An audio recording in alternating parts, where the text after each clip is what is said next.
no atembia no court no tedeke mu etwen se ebelebe so no afro estro holmo nyame adbetina yeji na ba kuja no ebusafo ya mo busa update no sa enet nyame adbetina cheba wontumi ebekọ Accra High Court ama ya kuji enkomo city na mamu yemu enhihye mo despite the ekoso nyina se minu ya kose ekokon ya turning to prosecution witness no enyehu what I say enyehu because yes say utifita intiamwa enkun edipa no already we plead not guilty inti no yinima asem bia ehu obeka se afedie chema wontumi galamsi anaso no kose ekokon no so galamsi inti interesting times ahead na enra minim se mutimi monitor nyama kakra e course ewo parliament no appointed committee ni enim na MPP minority as usual stellar performance stellar performance omayade they stood their grounds na yebebo leadership ni members of parliament ni MPP for yebebo mu nyina aba so because wo hwese de enra na mahama ayarega ayaga so de woni odo e basa sa kamebulas na woni ready de because enra wo hwese de na ayarega akoma tiesi no so ya je se wo se wa so honorable afere mark minimum say o mane nkasa obi no say pe o se som obi no say pe o se ham obi no say pe o se ham na nwanwa ye nyini beyi ye tete say democracy dey in every democracy minority will have their say and the majority will have their way but enran kwa de koduru ya mahama yarga se won tiase because of greed minority won't have their say majority will have their say and they have their way. It does happen in democracy. Eti enwana ehumekana di say MPP for no stand on grounds. Adia no mpeso moye no nyamencha de omoye. Omo say adia wenke kanwa wo ho dodo. The disputed chief justice nominee enke kanwa wo ho dodo. Eto muntimi ntinem entoto nano. Nemu made kwonte muntimi ntemu entoto nano no. Na ewo say omoka Emagana fo nyina ati ase no hu say yes ade wenti ene esi ntimi ntinem eme ntoto papa no ano enwanwa enanyam na mechichi mu kese kakra ye be call parliament ne ne mpanifo na wo ho no edi enkomo vesidasifo what na sem bi koda Supreme Court ebisi ne no asem de enfrey kakra ye si say kakra be free Vincent na member of parliament for Tafo I say krum akra be frɛ no na wodi ntichimu aba because one member of parliament was a lawyer until wodi ma say no so etine was again be bibia kwaba na koyo afutu ho de bia sam kaso constituency di ewutu senya na koyo otrofo na koyo oda so te parliament wo ekaba this time say kwa pempeni fo so munkuja no na omunko robo ha wakumsi wonko omudi dwato eko omunko pale chew se wagu maame free wo maga na mu ama enkofo asafa ne hotan because na koyo ne kache Ghana fo nyina se olomo ha wakumsi ama ne enkofo atutuo akum ne enkofo mienu ewo kam abro no tim na enra kwa di ayi bia me say ti ni interview bi wo say ha kumsi ma yekumsi ankofo ne enkofo mienu no police fo Ghana police for elebefa na akoyo enkofo mienu na obo ha wakumzi ma yekum wo mu no police for elebefa bodies ne koye ye besre chief inspector friend say IGP mesre yohunu ewomu se jagu chim obenyana ka wasa ato aso de but ebe surprise me so ban page be mo wasa ato aso se sa de si etwem otabo so a obekọ entino enkopere extension bia menye so so sabeka Mesraw Monisha mu records mu say da ben obi kum nipa mienu na akoyo nkofo mienu a police fo and ko fa bodies because we try to mo so we say na ko fa bodies no where are the bodies and where are the autopsy reports what transfer some Nigeria minister be catch us say we are trofo oba wu twadro eto oba so ma na ho ye hi e ma nkofo boy wo mutim po fa na ho untim be patch you have no conscience the kind of conscience and ujiri sa ade a wo ye no wanyi ni yenyina edipa yenyina etimi e committee blandis it is bibi sa aba enka be kan lokre ne pachew no ba be yes that needless press conference be the shortest press conference ever or Ghana about 3 minutes one cafe profra be kan yenyina tia ye hu de wo kan tiase eti ne bedi enkomo bebre eti ma me kasa no enwa bacho yenko newspapers no mame boso yenye veselasifu akasa na breba ene ese bibi be na mame mi telephone lines no na mentie etie for so kakra eno so mu chief justice ade no so mu timi hwe bio so mu tie ase o set say your more impression et say and put the general whatever you want to say it aye but yes daily graphic was say courts will serve all fairly chief justice nominee pledges adverting SLTF increases students loan by 50%. Okay. Nation's oil industry faces sharp decline. Nation's oil industry facing sharp decline. Energy minister warns. So whom are you warning? Who warning? I said that today. My tricky be man. And I said they. So maybe you should warn the government to say unnecessary expenditure. That's what chasso. Because you don't think they're afraid with that disease, no. You be this uncommon, no. Holland the phone more oil. No more cassette is if you are sitting in a woman, and now would there be BIA and the oil when the moody, oil when the moody, what you want to know now oil nasa. And interest high in the bus if it be that disease. It's Ghana, in your first major oil in commercial quantity in present for time. And go forecast very careful. Said that disease it be armamentary. It's in that disease loose. No. Ghana signs 6th bilateral debt agreement with Germany. Yanko daily graphic and a buy. Now Gabriel Pamai and a chief justice nominee. Gabriel Pamai. One of the Supreme Court judge. A separate one what now Madam Tokuno, Mrs. Tokuno, Asamusono. Say one. Meanwhile, so the court, Mrs. Tokuno be chief justice. And the power now what trusted the power needing Komo, and would never be brave home, a general dream or judgment, Gabriel Pamai, and that was Angina, a yechi. Yabeshe. Tell me, actually, put the pie, Cobrano. And you phone visit me, Papa. Yakodes paper. Daily guide was say Ghana, please, Nigerian counterparts plan task force. Minority boycott CJ nominee amid drama. GJ calls for Malaysia declaration to end Galamsey. Jailed coup plotter gets 2.5 million bail. Jailed coup plotter gets $2.5 million bill. It's ono no. Yanko newspaper so na. The Chronicle newspaper, Spirit of the Nation, right? Was say no nonsense. IGP closes down Ehi police station in VR, that's Water region, after violent attack on officers. No nonsense. IGP closes down Ehi police station in Water region after violent attack on officers. Now this one thing I say no nonsense, because police for and a police and then go for a baby attack him. Now mutumu no nonsense. And come across she woman dear and no nonsense. No. And the committee no nonsense. If your police the bay actually a man to be a dunu ash woman and no nonsense. But ready what I do there a cowardice. What Johnny? Yabul were Johnny a sign of cowardice. Now GP will say a quotation so. Hey, father. No person you feel. Police station now. I want to no, I'm too much. Woman, no making a musunku. I expect they no nonsense. Oh, I mean, can make cowardice. IGP closes down a police station. Okay. A trouble chief Tansi Bruhaha, mine seems clement. And then presidential elections should be held in November, but for Bonnie, but which autonomous. I agree with this position. December 9, 20 Hey, with the man, mechanical person, I had in Crampono.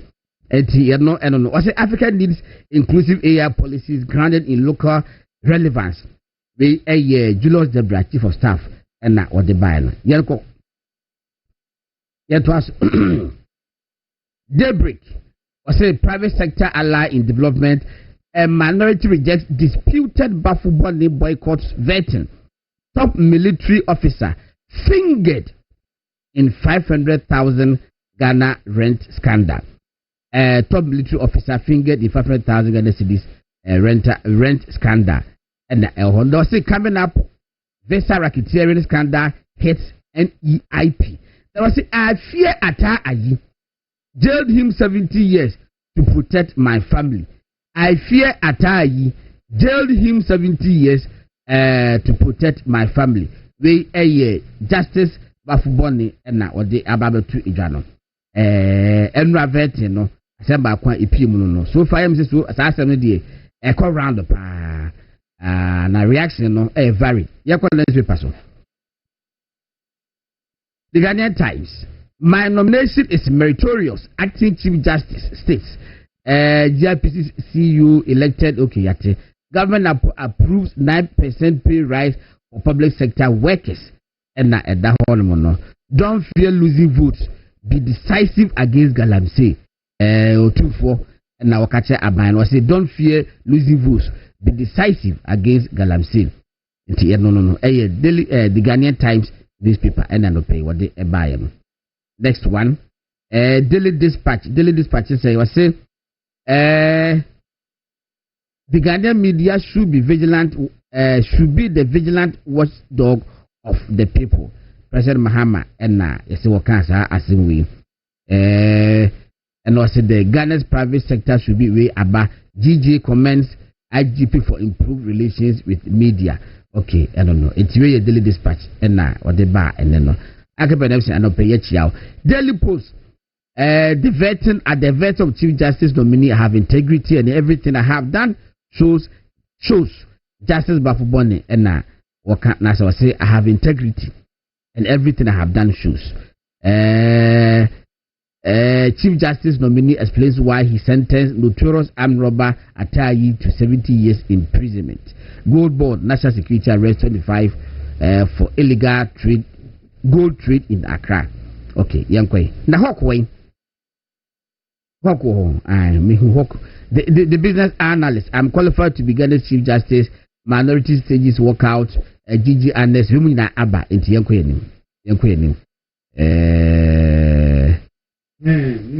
The Observer. The Observer paper. Overseer. No, sorry. I'm not Observer. But we are the Ghanaian Observer. The Observer. The Overseer. The Overseer. Now Observer kwa first say na university masthead. This is neti. Was a gold board arrest 25 for illegal gold trade and fabrication. Ghana signs bilateral debt agreement with Germany. CMC's the Jamaa Kona promotes the Ghanaian cocoa at 8th China International Import Expo. YB Takwadi Market Project to resume next year. Hey, Takwadi Market Project to resume next year, not this year. Okay, yate. It's really the Overseer newspaper. I don't know. Searchlight. Skytrain case, key witness crazed over poor attention to detail. Next paper so. Now, the National Enquirer. Okay, KGL Group boss edges shift in national mindset. Gold Board crackdown 25. Government slashes 30% of passports. NHIS hits 18.4 million coverage. Okay, Yantuaso.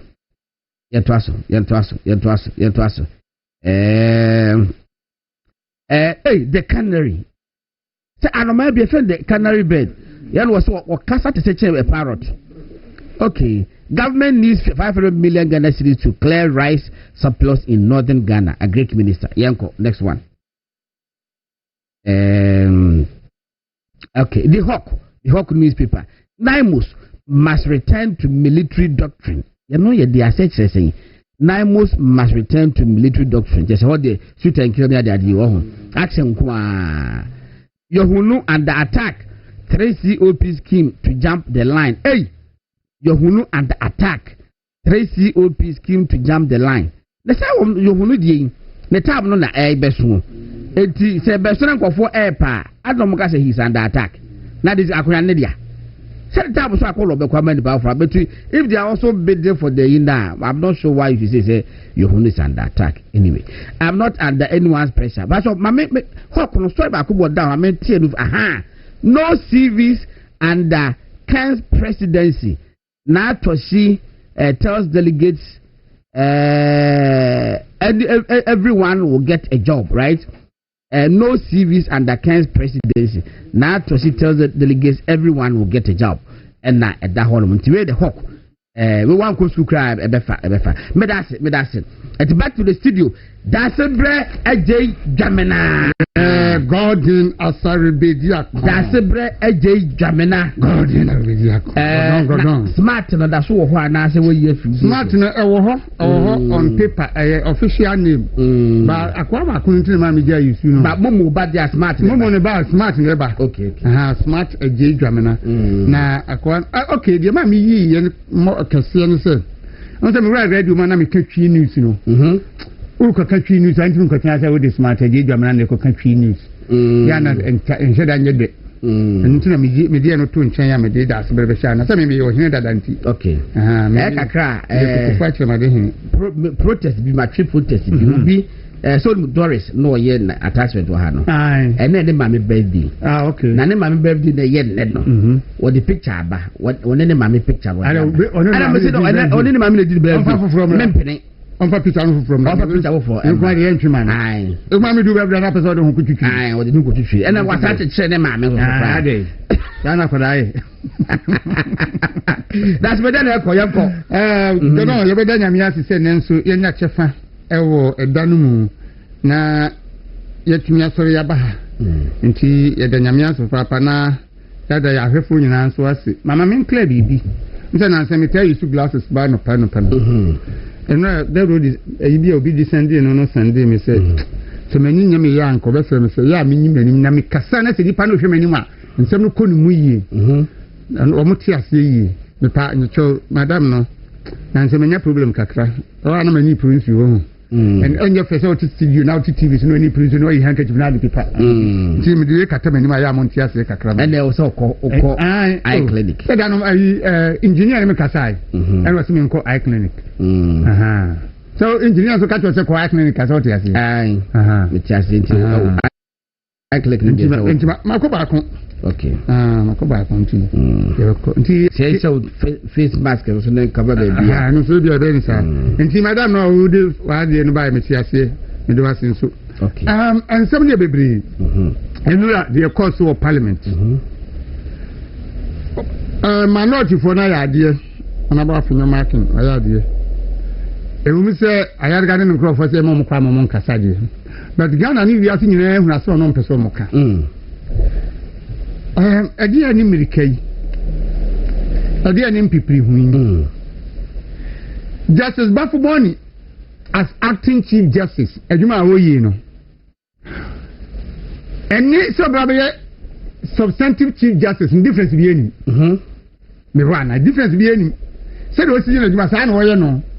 Enti adenti na montumo bo asena on serve as the acting na akosi se issues ewo mami tokunu ho ne court nsem ni bibia bekle because we case bi fi ebi o high court ni nemu akopie mo ECOWAS court nyina ayin asemba ko enti senka yesi de mraba yadwuma wo manyimu a yentu ebo ase we acting chief justice ono na chief justice na yanhwani yankla nsem ni nyina mfiri ho ye wie na afei ni hu so na asem no ye wie obi atunu ho ase a afei ye dina bagretin ya so ni in as chief justice na bibi akoda di weni asema na minority no kan amanfo yo magin say wom de sesei no ye tuaba ne ma omo de but omo bu man ti say de omo be ye ku ene be gi akonya se say ndisi for sa no mo ye Ghana for na tuaba ma omo but omo bu aba ayoman ti say de omo ye ku ene omo be gi akonya nti yo mpe no omo ye Ghana mra no omo de atonchen but yo na ye say dom kuma na mana se minority no ma ni panyina ehunu ye wiase nyina ehunu ye say seni ye ka ya de ani ala mfa Bafuboni ama yenkofa yenkofa bi ni bi ma ema and the Aqua from Crana, the Open of the Beba. But almost at the record in street. I mean, opinion, say, really win. And to my idea, Misha Womo, Senra, Oma Ghana for whom say, say, Trabamo, and Trabano at whom yet to some quiet management or more area. Now, Justice Paul Bafu Bonnie, what can't some many Pamwa Julian?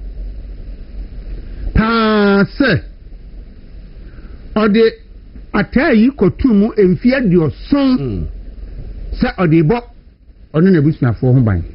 And I thought the book on a phone by you, or the book or not, and in the bush for home by, and into the Atai Kotumu and feared your son. The minimum say, that's a we are remote to it. Now, over a criminal law no more. So, we are remote to it.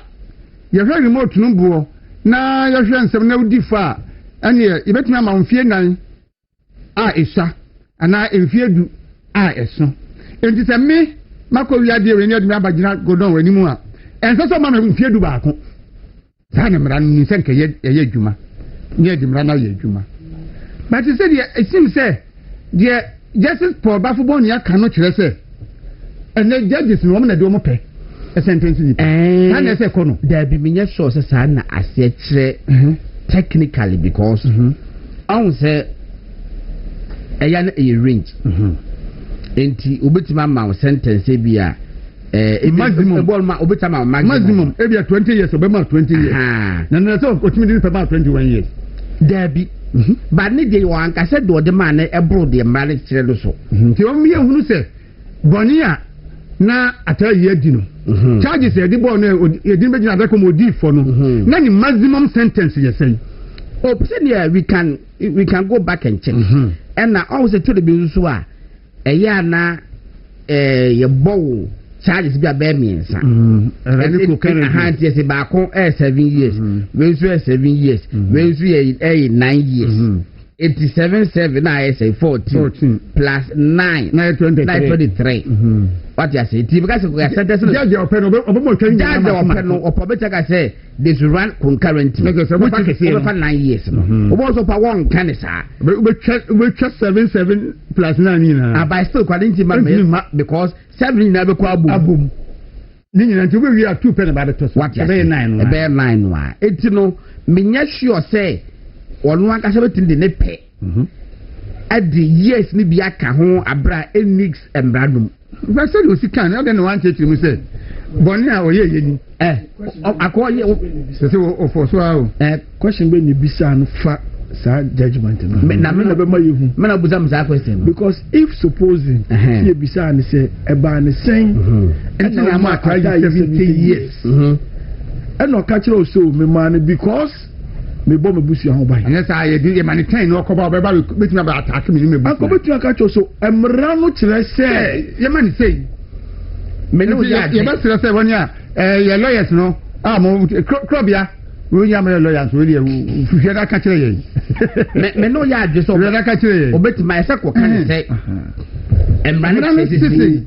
na ka si hwa but o go beyond say west lady beyond emra no now ka say mabusunya wase ebra ye de atayi bre no na wonyini kese na wusakakra it is ko man o ma atayi 30 years a obekwa ba beto no e ka atayi be kwa ba beto na busunya it is 70 years idie atayi bra no me na kopon afre e hodie sentence required within the law krompa it is still problematic exactly what I say so yes sir na president biba no pan or pardon ataya so obabeto ana wa pardon ubeku hu who the oye and he my bibi wo ho no it just say I ni mra no man church yeah the way asem o kan ye die sentence no may be within the law but the motive behind a holiday any problem no say it wasn't about national interest and now bibi sa but say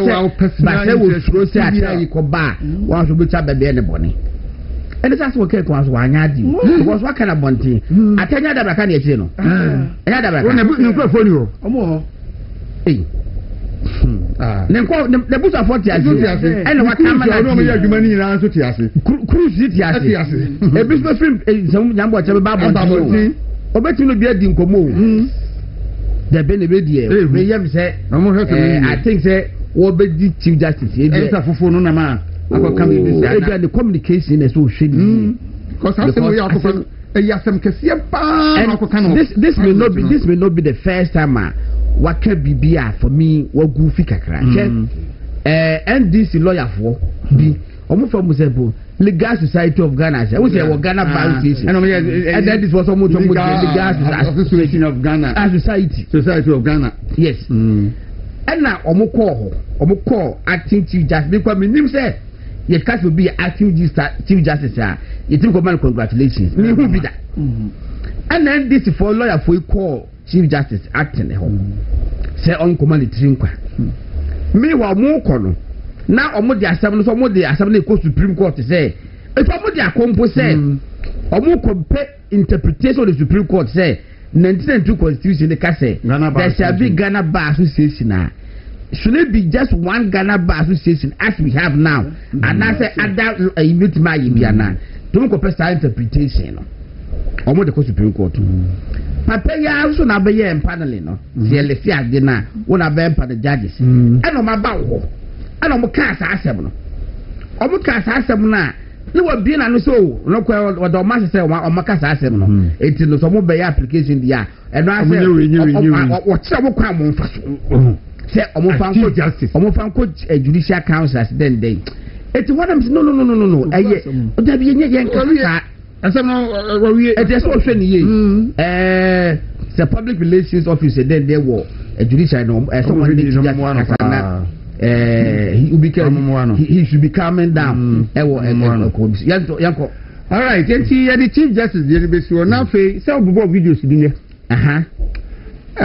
Irene na toshiado da be oni ado adon ka ho adon na free this what that and the paper no da so da ho adon no that be I think they say lati okay and ma ni Irene na toshi atudo ka na toshi adon sifa or your former administrator District Assembly's Common Fund in the last primaries, you know, now I support Dr. Baumia.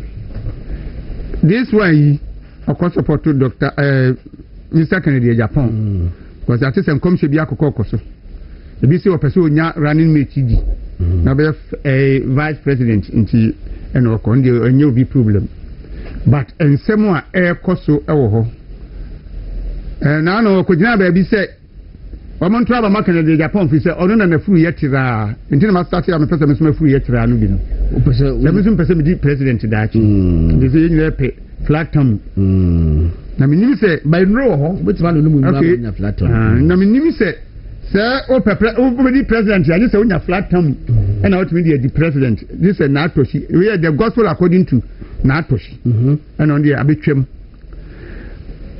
owura Kennedy Japan wakoka na otaka say your campaign dia mumu say obi ni CV edu say ye ba ba mu dia mo si nipa no fa CV mran sa na ma appointment na me de me ba me hwe CV en na ma obi appointment enu ani say odi ya bie na ba ba mu ma ye president bra ba ye djuma waka sem no o kan na manfo obo mu nsem na ya no kwa we ni say ye ba ye e kwa me fa so mbe ye no je de ka ma ma sa say asanfoforo na abai ye fe kwa me fa so abaji ye ana na atoshi so atiasim ana no so eto sa anyum kro no a so under Kennedy Japan's presidency nimta masa presidency no ba Ghana de and ye nye CV ana so bia be nya adwuma ye se uda da nipa agin vote a eye udi sempa se unu sa so ameka kire nipa we yakogini vote no eye tro me ba mintumi nye but me peni vote nti meka sa ama nti maye ne de because nipa do na nsa se be Ghana fo no ye mu dudu no na asem le be ka kire bia ne ye boye nsem entina ma president Mahama ka se be do abato so no kure no ho ye nka and near the firm said the nipa na kuma baba be di achi no ato abama yen and this artist na to shinu Kennedy Japan so afa na se ya hwe ye ni anka edin sembe ba hwe former president Mahama o shia NBC judges no ɔka kyerɛ lawyers no ɔka kyerɛ wɔn sɛ wɔhunu sɛ Nana Akufo-Addo baayɛ wapaki course no with MPP judges nko a ɛni nti ɔno nso baa wɔn avɛli wɔn ho na ɔnfɔ wɔn nso nkɔ na wɔn nkɔyɛ judges no bi saa na ɔka kyerɛ wɔn no hwɛ the best thing asɛ sɛ Kennedy Japan ɛne n'atosi ayiyɛ nsɛm asɛ sɛ ɔmo ka kyerɛ nipa ne sɛ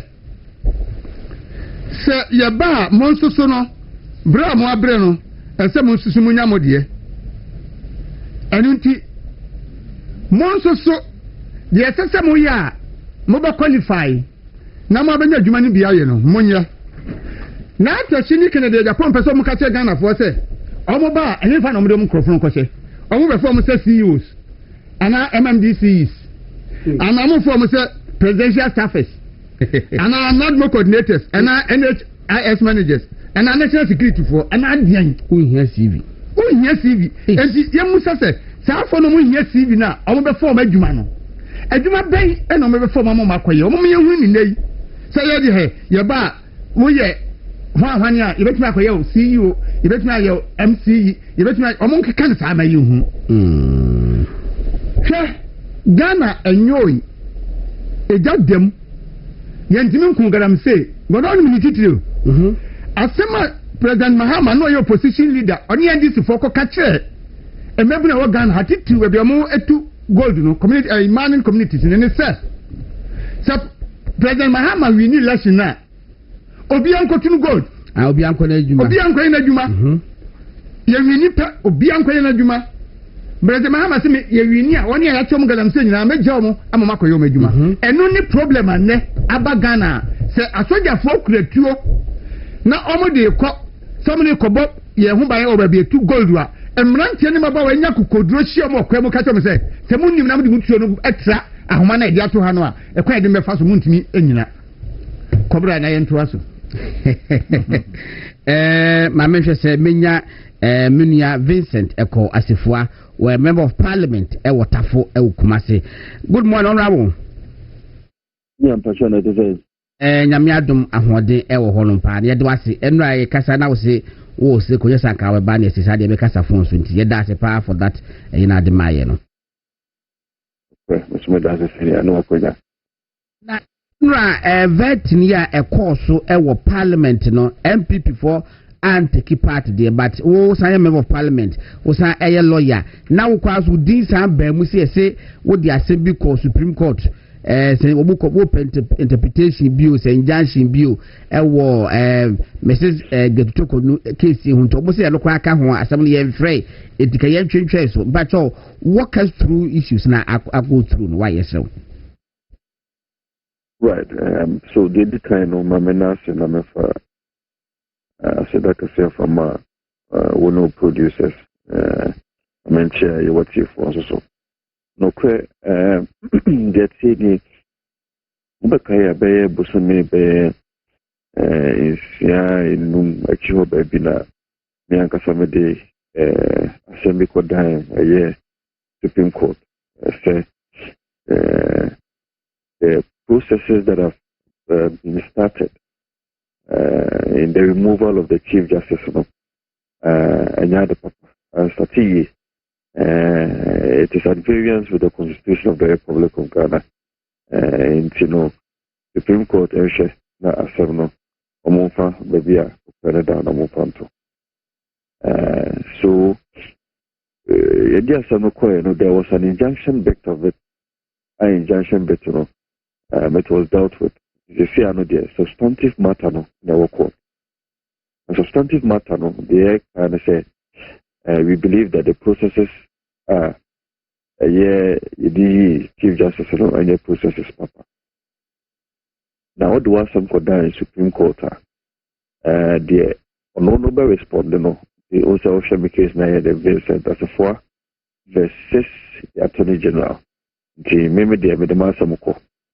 Attorney General no a year now watching under the Supreme Court rules, that is the CI system, or now tribunal, or respond to Asamna Mediabato, finally the statement of case.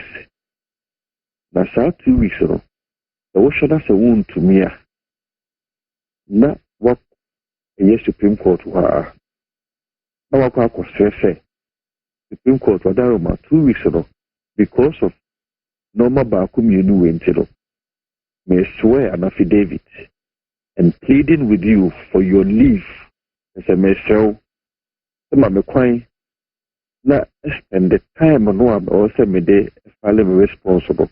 That is the 2 weeks no ma me so be am to be a file me response nti substantive one na nka say 2 weeks nti say ade a emra ma 2 weeks e fire ade na say wo kɔsɛ bi aka ho a the papa mu ya more than the 2 weeks now say the ma na nka sawo be say dey be about 3 days bi na dia ma yeah na watch ba ku bi na dia ka ho yeah akwa no dia nsa fa na watch mienu na bi o sa fa ma. It cannot be that you do more than the 2 weeks again. Oshe Attorney General for about 5 months no can say no way. Osade ko Supreme Court no. Supreme Court he says so no maximum 2 weeks dia ka ho no. Some are more than 2 weeks. Now my question is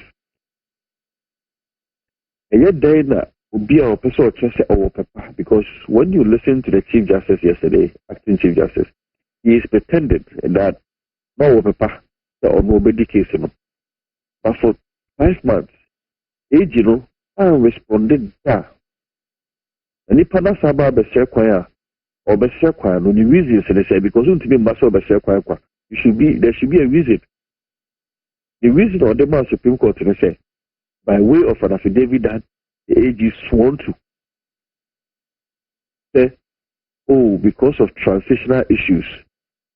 Abana ye 2 year that no ya transition more no ya appointment as AG or ye na juma or ye press conference, time or ye press conference or the file for response kan ko dey. Or the press conference and say be who here no. Or say transitional issues inti and I want to be file issues no. That's a way the Supreme Court above what the council was idea to say ampa. And how can they act? Can you imagine? It is on that basis and a undue advantage in terms of extending the time at the amount. That is number one. Number two, we also believe say I think CJ who now won't cancel bear and panel judges among the TSM. I won't know bear and panel judges among the TSM. One person now said benefited from the matter because assembly said the idea you predecessor that is justice no. Ne papa defend bu asem no the papa mu a o sheda wo bu asem ne wie because it is a matter of public importance until within the 2 months kwa no betimi ahe no bu asem na wie no Supreme Court judges respected Supreme Court judges e wo ho no o sheda no bu asem na wie the maame no wa asem wa then ye sad na kusi so oni asem wa then ye gya no kwa asisia matters no go before the court. A court then an address say, no. They go ahead about where we in as a Chief Justice. No. That should be do your cast and leave you and I say, you can say, oh, but when I didn't with the deal, no man friend didn't ye, and I say, and you can't pass one. But no, this is how the embassy to assist you. Which means that, oh, but for money now, you will have to be removed. And your 1992 constitution, HCPC said, before you remove a Chief Justice, your normal menu bakumi also the faso. That normal bakumi no. This particular circumstance is not part of it. Until say, and that's the Supreme Court, and a friend said, constitutional interest, we so ye Chief Justice are because Chief Justice bakumi a year or a year into it is not part of the requirement. That is Article 146. It's not part of it. What that means is that you cannot remove Bafumodi. Wow. And again, also means only a gray area. Aha. It means you cannot remove him. And you have also demonstrated there. Then the woman is also estopped. It's a woman what's stopping from fighting for her fundamental human rights under the Constitution of the Republic of Ghana. And she also will do a semi Go away, that's a actually near cook, was that's a basanoa. Only to be new view. It's what deny the woman from her fundamental human rights. This is what some of us have been saying all this while. But then, say Supreme Court, no, and now the court, no, eka say, ABA processes leading to the removal of Mrs. Getutoko, no, na illegal. Senate, me say, and the race appointment, no, it makes it moot, and I notice ABA is like pass it through another process. Be as the worker say at 146 in any hall. And will go through the processes under the Constitution to be appointed, to be vetted, and to be sworn in as a Chief Justice. That's what I said. That's it, pa. If you will have to be removed, you will have to go through the processes that has been enshrined in the Constitution, which is Article 146 to be removed. You cannot simply say illegal, because there's nothing illegal about the appointment, because yes, the president has the power under the Constitution to appoint someone. 2, Parliament has the power and has the jurisdiction to vet someone for the position of a Chief Justice, which has been done. The president has the power to swear him in after Parliament has approved him, which is also enshrined in the Constitution. So there's nothing illegal about that process, to be fair. My point is that if you go through all those constitutional processes there, the Babafo body be Chief Justice this also go through Article 146 how a Chief Justice can be removed. And what I may suggest to you say, with that requirement, processes are actually say, oh, what's the Chief Justice, what should be a stated misbehavior? It be an argument can and Sanomano.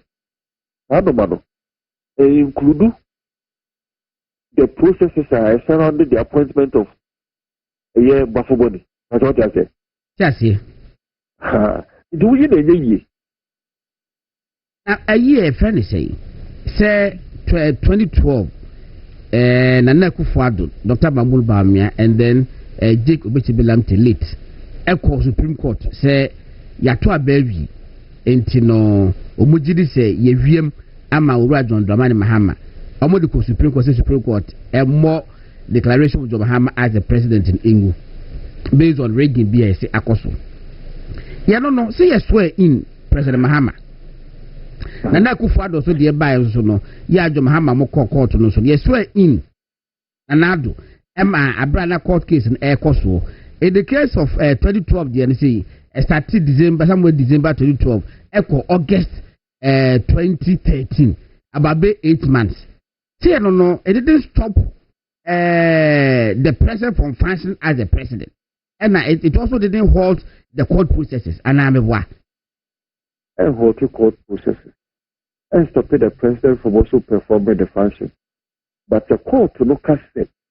Yes, Uncle Twabani Biewa, because a no court to know what me say abana a toyano, or consider no null and void virtual TV. A yabana a cotoyana my president. Ababaye or Mampenino.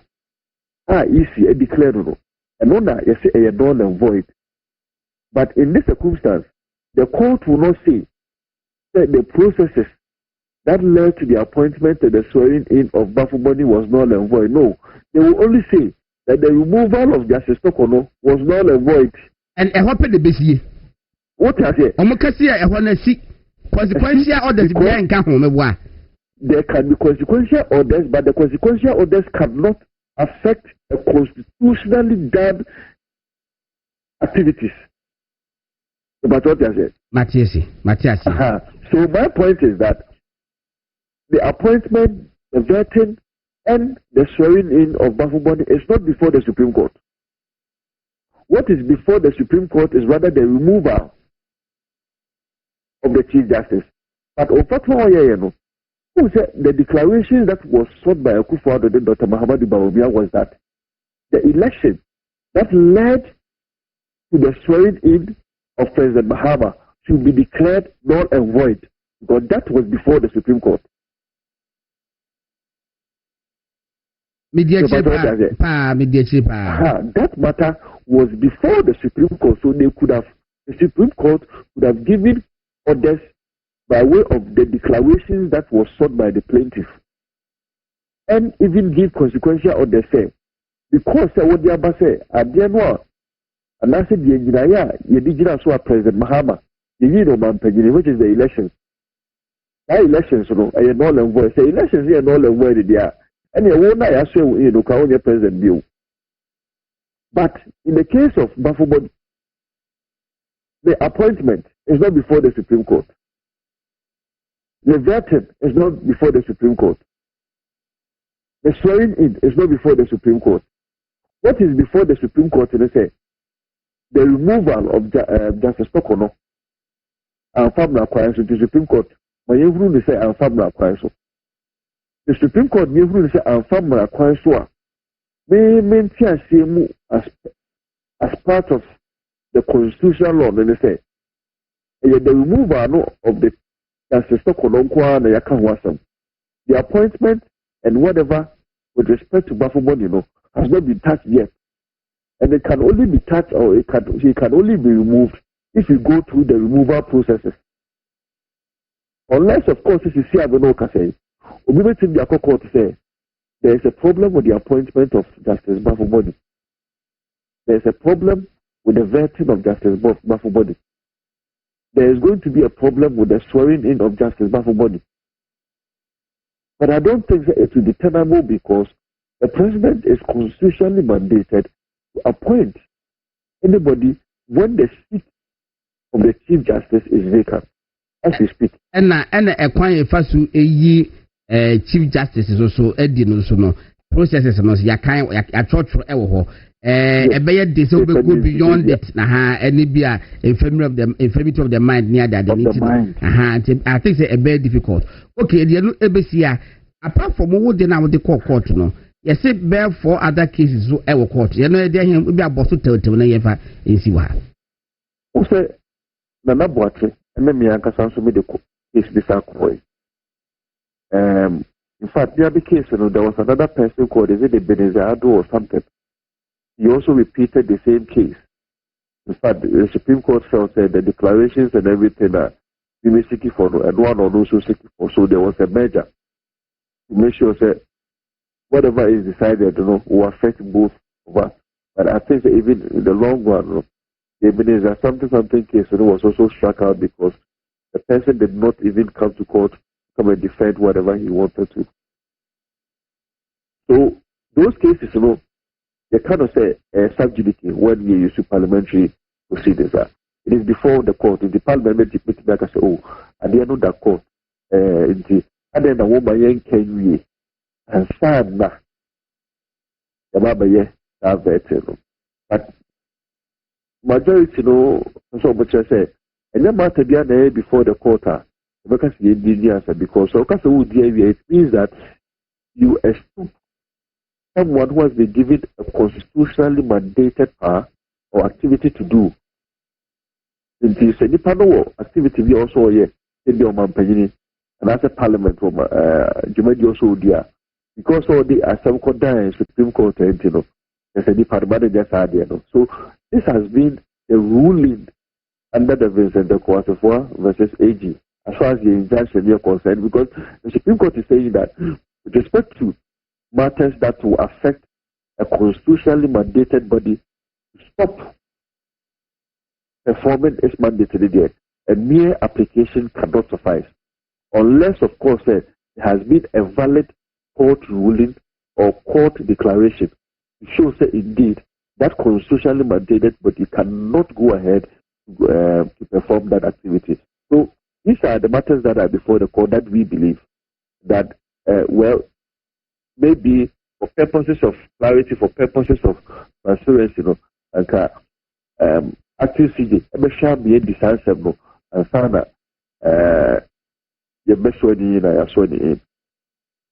Sempre the speaker a ruling of parliament if you dano yawadano and the akoso parliament beam and run vet ya go through the say the die is cast, Anna.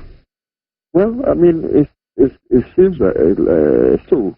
But as I said, we will still continue to have our day in court. It's a difficult situation. You look at it, there's an orchestrated agenda to deny the woman her fundamental human rights. But yes, for the purposes of prosperity and future, we'll go ahead, do whatever we are supposed to do under the law of Ghana. Vincent Eko Asifwa eka me ko bato bia send message bi na me me dey maintain yes wodi nkofo bi ko yie meeting bi na o kan asem bi menim se bi se bia it come to your attention me say den tape no aya se me ya ana wo ponti. Well, I'm saying rich and the police station executive na Ghana has they say politics into no crabia ni ha video utia obuhunu ne says someone yet in so still people want to twist it. Okay, for some time it be an uncle for Dr. Muhammadu Bawumia to say ono na me lose elections if we say number 1 or yet say number 2 Ghana form padasem no maybe okay anti ono one day. And then was shadow. In fact, there are other presidential candidates who also aspirant who also say because they have certain qualities that makes them unique for them to be able to win an election on the first attempt. I heard some of these things. I asked my police station executive saying, more cassette. And that's Mama Kofobi Diaba Catcher Museo, but the Bishop will say, Dr. Muhammadu Bawumia na me reading, me Lucy elections. We saw say, but yeah, tough up on Konohayati. But the Shah said they will both police stations in Ibi.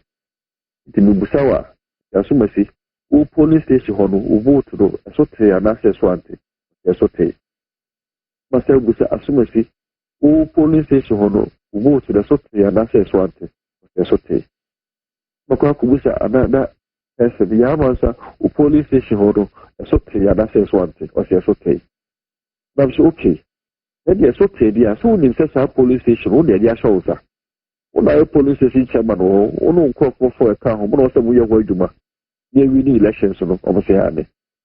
Must have some said that some police stations hold, but about me, I would him almost a baby.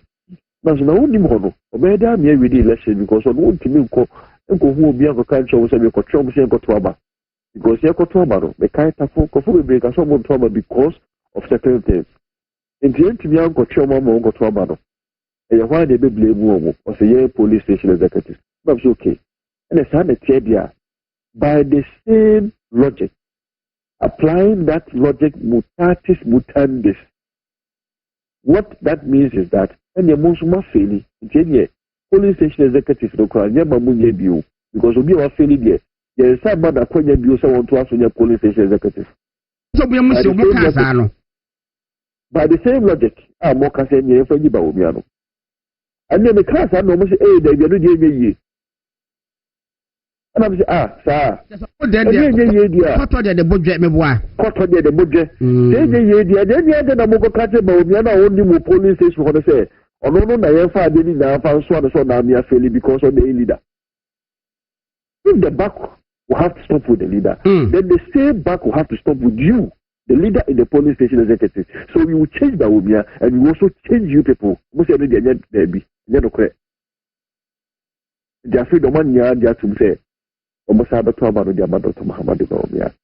I never said sa analogy na we use here no say the third year they say change ba o me adia and the most mo ye local heads it most mo kwa and obokotwa ho de nam no so see be yi for police station so be me yi for police station executives but obi a name party na ba custom no name party no constitution dia no name the practice and the convention of the party knows very well that in the compilation of police station executives MPD will be overplay. It is the sole responsibility of the constituency executive, council of elders, and the you call you almost any police station executive. Indeed, they have propaganda from opponents who wants to achieve a certain political advantage. They won't earn it. they won't get it. They won't achieve it because most of them kind of Vincent the Kwasifa, and I'll pay your dassy, member of Parliament for Tafo, shall be my wife. Right, it's Vincent the Kwasifa, and I'll pay your no Eddie and Comono de and Chichimuno Abano. A last part, and I'm a person, Mr. Eka, and I'm that's me, I'm that's a bit. But video no. What's your home? Na everyone say ye what team bia omo nam ana obi kokasa na omo etete say obeka sem bia anu no mbakwa agina se bekwa akoye omo campaign ni ekeke kan enwanwa because asema Vincent kan na no achechire mu no say mo se Dr. Baumia afeli enti ensase e manu nkobio saa se Baumia no polling station no about 40,000 on Nimbabia and Timoya demonstrated polling station no monso mulutu vote no and yes as a mukase Dr. Baumia afeli obiaba kacho se ni sasi ni santi men tu abamanu bio na uji tumu dia and you say utu abani tia Dr. Baumia wi based on ni felu ano dia and you won so edu wudi so asa wo se pamo because nso feli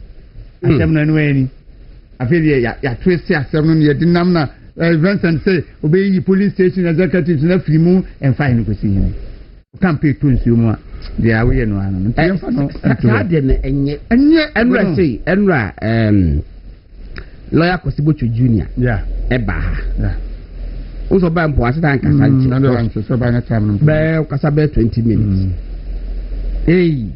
koshe ateni ni na MPP for ya o me was wo mo obi edi MPP for amusi mo ntimi attack jo Mahama no obi so ya djuma no so a ene mo attack ene mo attack MPP enkofo bi send the messages the old nam social media Facebook especially and na me Ingrid and na my say sa emphasis akeka no obi no obi ko ya djuma na onye na akwa o sa emphasis akeka no munyai because me makosia ma ade anya me nim de kakra won so anya sika na de abuye wadwuma wo abatapo me experience no ana me de adwuma ma wo ana wonya me so mfa so ana me so me wadwuma nti utua meka obi ni obi ayi papa nsi obi masomo watua meka matimi ho a obi timi kasa obi ane na ya adwuma da ana wo eboni what sort of nonsense da bi omo nka ne sa ko so na adwuma da obi a omo wadwuma ayi omo wadwuma ye eye no kre eda so obi kra hefa ba bi obi ka jim say obi a ba bi a me broadcasting na yim ho na me call first me ba yem podie for me beside the point me start in terms of broadcasting pardon the start to home base and I come start to home no program man no obabi no program man no na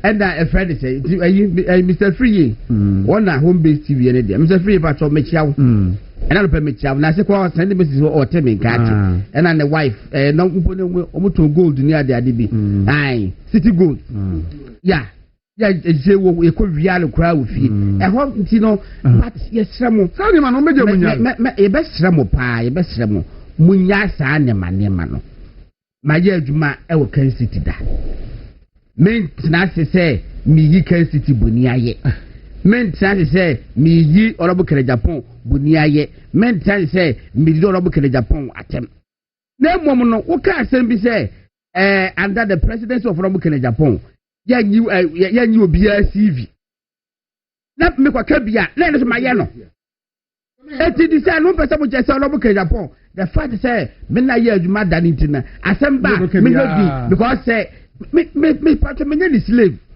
me ni obia slave in fact the me ye adwuma ni say kwa no chema wundu bi po me ni slave what you say eti some more much some slaves mass some people there go ahead na mo nya mo slaves na some people fa obi say and then me wi ase ye we obi a we mo bosom ketekete ayi you can go ahead and worship whoever you want to worship. I have no business with it, but let others live.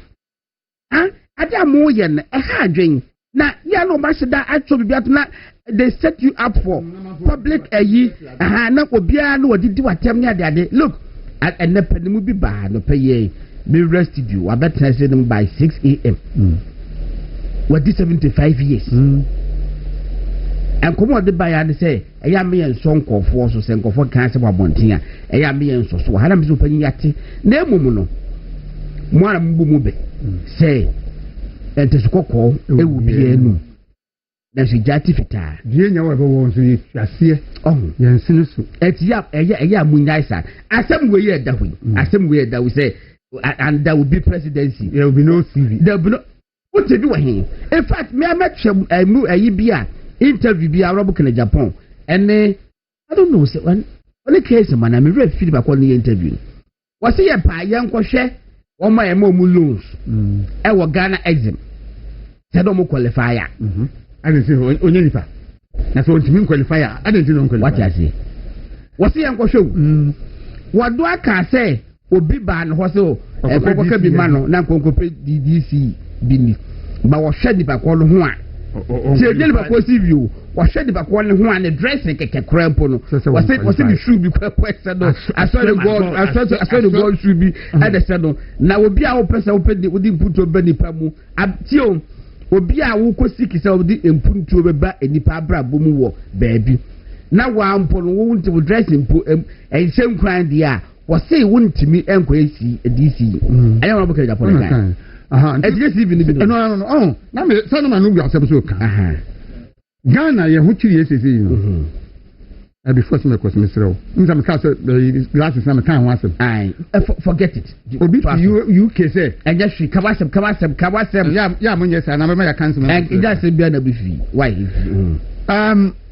Ghana ye hu entoyen sesei o galamsey kono mo eye nsem bi aka na de Japan ne na atoshi kika no bi ajo mahama ne ndisi fo kika no eno ne Ghana ye problem na die nya we bo wo ne etua se nsin so jo mahama kan se so oba obi ye galamsey bi oba me na ye galamsey ndisi fo nam ko mining communities ko ka cho me se etu aba na se muti se jo mahama wi ni amom twa me enso ani impo mon konko ye mo galamsey no eno na ma galamsey ni yentimi ntua se enne I am bolding Ghana for say yes my soldier for say woman ko be etu gold galamsey na mun ko pam wo mu a no mu dia homatie bia be sakwem wo aka cha soldier for say mu ya mema mun tra homa no mra nanka hu bond of say Ghana soldier ni ba na Ghana ni civilian ebetima ko gina kwem wo aka cha so ya bema tra homa no bra dia John Mahama ani andisi for ka kire wo mu no eni ntino mu nya kokodom yesa na muti akọ kika say se wo ban ba wonyi CV na oya adwuma aban no ba na wotena fie busumi nsia busumi nso busumi nwotwe no onya adwuma nya ya no ma bo mu ho ano omukọ aban office a nipa gu ho no no de akochi ayam na ya pam mo se ya nso so ese ya adwuma no bi ne me bi ha ya ka mo ma yanka na se bi ya politics nti wo pe vote nti no asema wotumi se entimi nsi ya nyanu ba bia ya de mra ya adwuma no ko ka kire wo no mo enti wo fa sa afọ no sei ka kire wo no mo sei at least bia ka kire betimi asua no onsua ni nei na nyame ya adum ne ye ba wo nso anya ba bia hye wo ka sa kire wo mo a eye na to si wo man ko school ene de po man ko school school papa ro mo ko ada na mo ma ko school o mo ko school mo ko pa CV in fact nipa o mo God see horrible ka Japan say ne ma no metima ka say bi kwa Ghana the records no if it be Ivy League schools wa America minim Ghana needs individual ebi an mabbe mienu ana mensa etimi ko Ivy League school atego horrible ka Japan timi mako to the extent say etu bi a afe otimi tua about $500,000 $500,000 a man in school fee adentina o man ntina fie na edu adwuma makoye bi nti wo ti wo sabi wo kura ase ti sem papa kura ase mprechire ti se ti kokofu akire made na obegina woni maka kire sem de me ba woni CV kwa me adwuma na bo nsem wo ya normal enti ye fense honorable na atoshi wo ya normal human being so mu se wa ye member of parliament da yeah awo is it tema westerner wa ye member of parliament da wa ye deputy foreign affairs minister da and then when that's what na Kufuado no ye as no na deputy and Obabe administrator of this assembly command fund was I a lawyer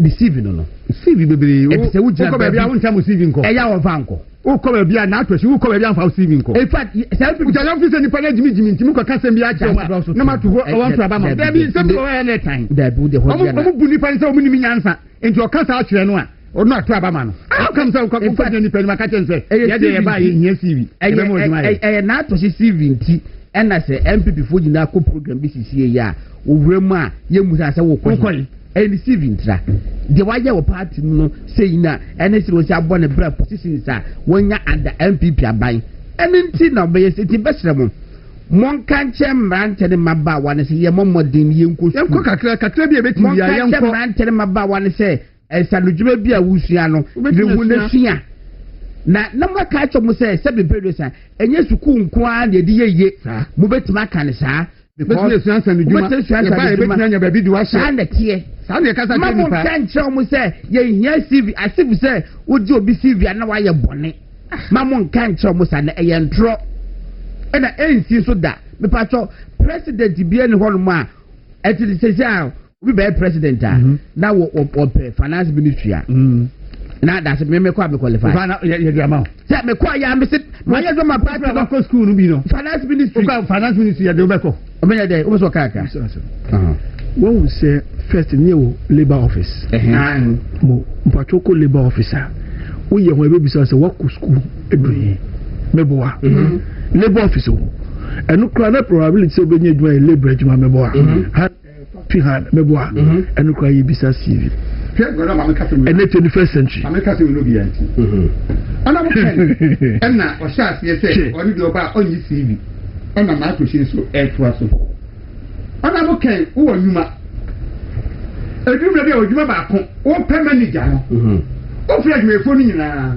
na o so obi a qualification esa our there o bu so obi a qualification e tu fi qualification no ana so asmeti ni asmeti mo manage adwuma no mane based on their qualification na wo ko pebo to dia ko gini fa ne maka che ni say wo de oba wi nya saade no na oba ya masa wo ko pebo ni fa go to nko da no munya school wo da no wie na se oto aba na ma wie na wo oba na adwuma na open nsan kan eno ene ma o ma no basabasa yo sori mu no because when I catch ni say wo ba wi nya CV no onu so expect say oba ye so nya adwuma ye that's it chocho soup any chocho cream udi dware na odi asra na already na ato so see na ye no me but you see CV CV pa body CV sa na ma obi ehu anu ahwe obi o o hwe we dey see pa o say CV we dey kama ansa na wa hwa akoma mu ne ban ye no ye dachi CV yes but premu CV dey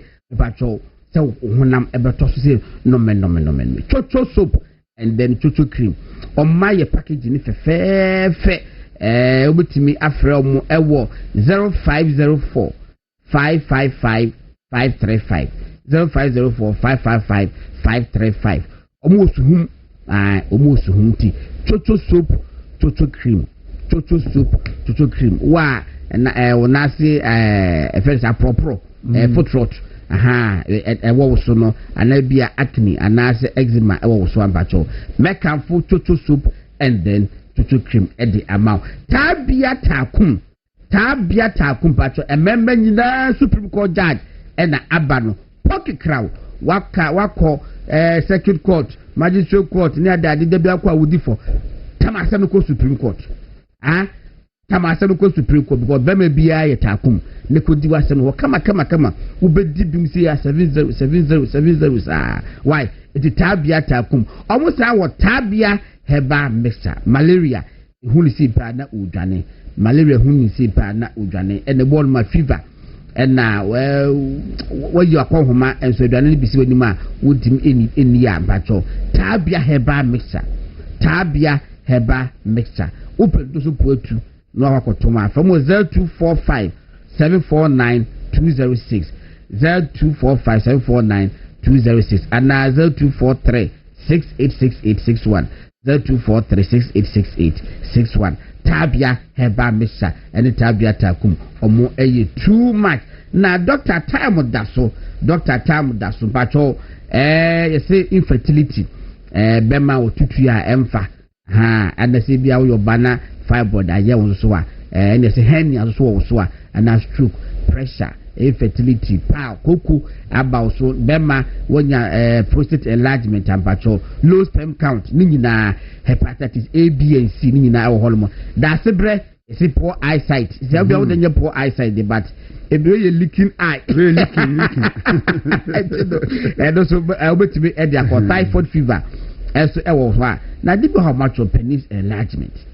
anyway and you know e pokrase mayira e won kan ya and atwemago ebu akwa e wo kumase eso betimi akọ no frɛ iba wo ya ayira frɛ 0244 774 2821 0244 774 2821 and 0245 616 336 you know doctor time daso open captain said that's be the fefe political suit bubu any office wear for a ma any member casual wear agbada ni nyina ebi holum woko ware a opese pamata de ma wo dofo na obeta pama no fefe kaban slate na daso kama o try to support the course we say be na ka what ko say na ma ho ye fefe awo Ghana o show mo dressing na it's a natural dressing pa ewo mu pa nya senketua eti ye no eye different clothing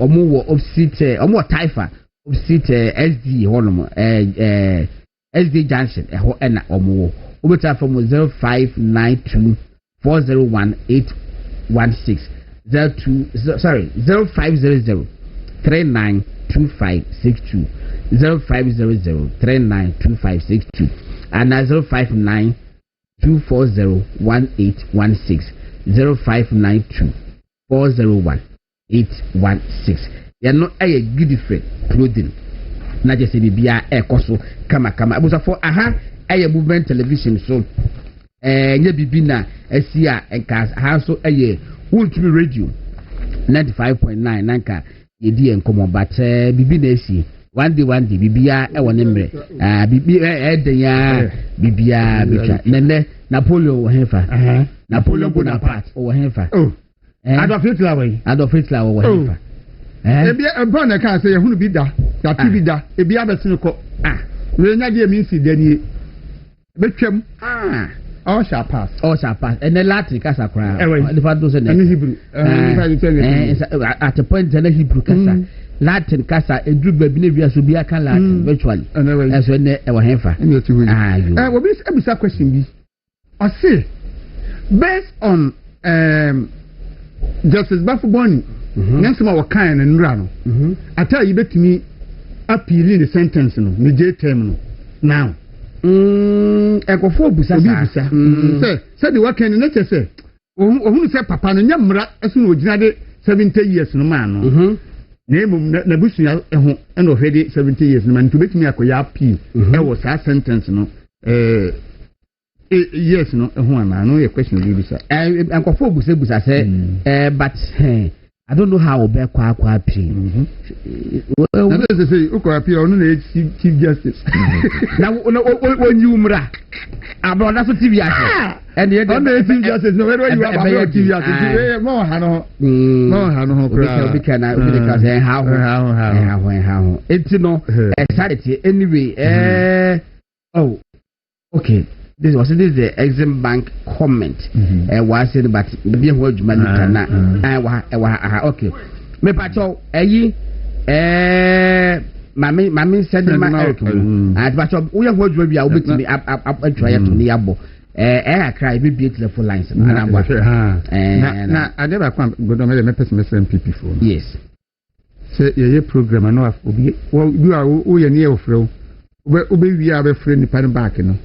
And adwuma na mo ye no na mo kram pese party no position kese as me say mo nka hwe mo nfi na mo mura mo nyaa wo mo no mo nya biom ye nankopon ne bo wiase bonsamo eye de no ye wo heaven ho no se nankopon we no so mo nyaa bonsamo yo ntimi nyehu e ko wi atemu ni mbone nya bonsamo de bae esura abafo no se no mo ya 300 a bonsamo nya mo 100 but initially, I said, I'm not serious. sɛ ɔnam na ɔka ɛna yesu ne papa ɔmo sisi mo ɔmo yɛ nipa bɔnefoɔ mo ɔhunu baabi ɔmo te mo ɔhunu baabi ɔmo de mo abɛgu ɛna mo nhwɛ mo yie ɛnsa yɛ nyankopɔn kora nyama wɔamfa bonsam serious well wɔamfa the serious that I can't say that na meka sɛ wɔamfa the serious o but ɛkɔ wie akyire no wɔde so abɔfo no mu ɔha mo nkyekyɛmu mmiɛnsa no ɔha mo nkyɛmu no mmiɛnsa ɔde mu baako baafam ɛnti yɛ obi yɛ biribi na mo yɛ sɛ o mamu mmua no a ebe wie akyire no ɛha wadi bɛba no afei na asɔ no nso bio ebi asabranka bonsam yɛ saa no ɛne nakopɔn tia no ɛna ɔpanihye no na so oyi no firi hɔ kora nka bi anka no mienu nka nyɛ amane we ni anamu nti yɛsrɛ mo sɛ ba na sɛ yɛ ka mo de abunya am yɛ nka sɛ mpanimfoɔ kan sɛ okura manfɛre ɔbɛtɔ hwene so a ɛnsɛ sɛ ɔnso fɛre sɛ ɔde asɛ ɔbɛtɛ mu matiase ma menkyia mewura pumpuni ewura pumpuni wɔ yɛgyi na no bɛrɛ no ma ne yɛ kama papapapa owura pumpuni ɛwɔ yɛgyi bia ba kama ne didame ase yɛda wase so setem bia no ha ɛna uti dase brɛ yi no yɛnyi bɛrɛ no fura na yɛnyi bɛrɛ no fura saa bɛka bɛsɛ yɛ comment bi kakafa na akɔ yɔ deɛ na wɔyɛ yɛ no ho ɛnu hia paa but asante de mini so bin alkaline pacho but adenmami when you go to Exim Bank and all these go and check the number of people. I'm not afraid of them. I have to speak the truth because it's Ghana. Go and check those who got the Exim Bank loans. Go and check. I won't say anything. Go and check. Did they give the loans based on competence or relations? And it's not only Exim Bank. All other facilities that, they should be able to help industries to sustain. They look at faces and party affiliations. I disagree with that because NDC man can have ideas, creative mind, and create a business. He will employ Ghanaians. Even if he employs 100%, which is not possible, to employ 100% NDC people in your company, still they are Ghanaians. When you go to Exim Bank and all these, go and check the number of people. I'm not after Obia TV, Exim Bank na MPP aban at the Bosiama Party faithfuls until no on. All right, until no abusafo me gidi say match the that's what he what he say sir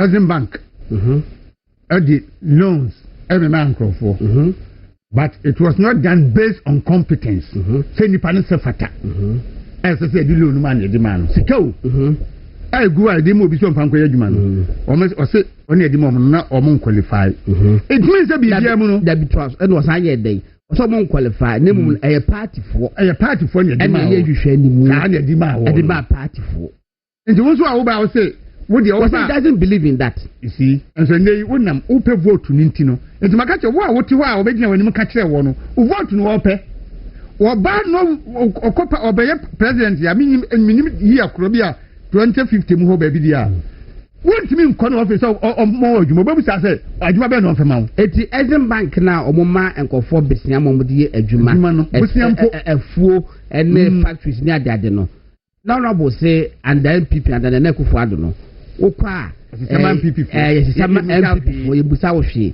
MPP ni dia mam MPP ni dia mam ye se wo betimi ayo support ayo na ede na obeda hu so bi ni bibi ya na wontimi nye since oji CV this one general records what one was had won yimi intino agese wo de wo prove say wo betimi aye but at the same time no say wo be mo adwuma bra wo nkuta CV okay na we are watching the news o mo adwuma no obi say dey be na onyina so fa adwuma no ma wo but yeah, you know, mommy. Me we are maybe to the full lines. And I'm maybe answer. Okay. Then you better be yanko. Okay, see, Akaline, fast, yanko. Cat kiss. Kwabena insia educhum. Cat kiss, kwabena insia educhum. Our Kasi Presbyterian Church Kumasi. Na uko oyepa, our yemu nsem program we na. Ono so oye member ewo mu. Okay. Na the birthday. Nti Catkis kwabnansia aduchum Kasi Presby Church anopai the fafidie so na yamao happy birthday yese sekiri ampo nyankopon onkoso na onhyirawo Evans Dakon so ene your birthday na unia penin Sedu Adongo or Movement Television ha o say yem 5 years so ema happy birthday nti Ivan Zakon ema happy birthday entra so adwoa adutwa befi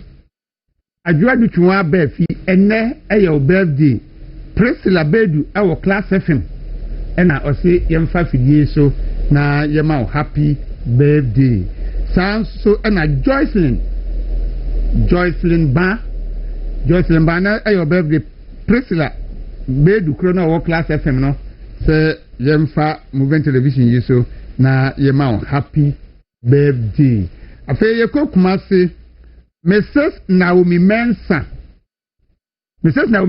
eton kusua ewo Amakom na oye member asafo SDA Church Choir ene eye birthday u sweetheart ukunu Mr. Francis Mensa say yemfa efidie we so na yema happy birthday nimpaye ni say nyame bekoswa na washiraw nyame bekoswa na wasusu nyame bekoswa na waboa wo na bibia wo de so ani so no nsusu ebeyi say odo na obompaye say Awurade tema mu nyina che na modi mo breso ade enti Mrs. na Mensa nsusu yema happy birthday na wiemi de go no. All right, enti no me pacho Maseric Akalan mo fa to suma me na me hwe de abano na yenka ehwa aha pacho wunimwe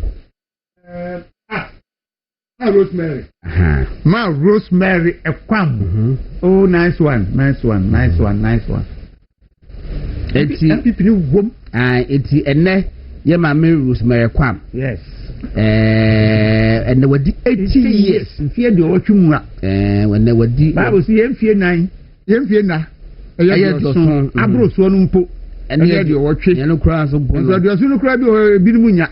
Oh, no, Yana do watching. Yamiacha. Still strong. Yes, so strong. Mammy Rosemary. Oh, nice. MPP history, dear. Oh, Nimu Papa.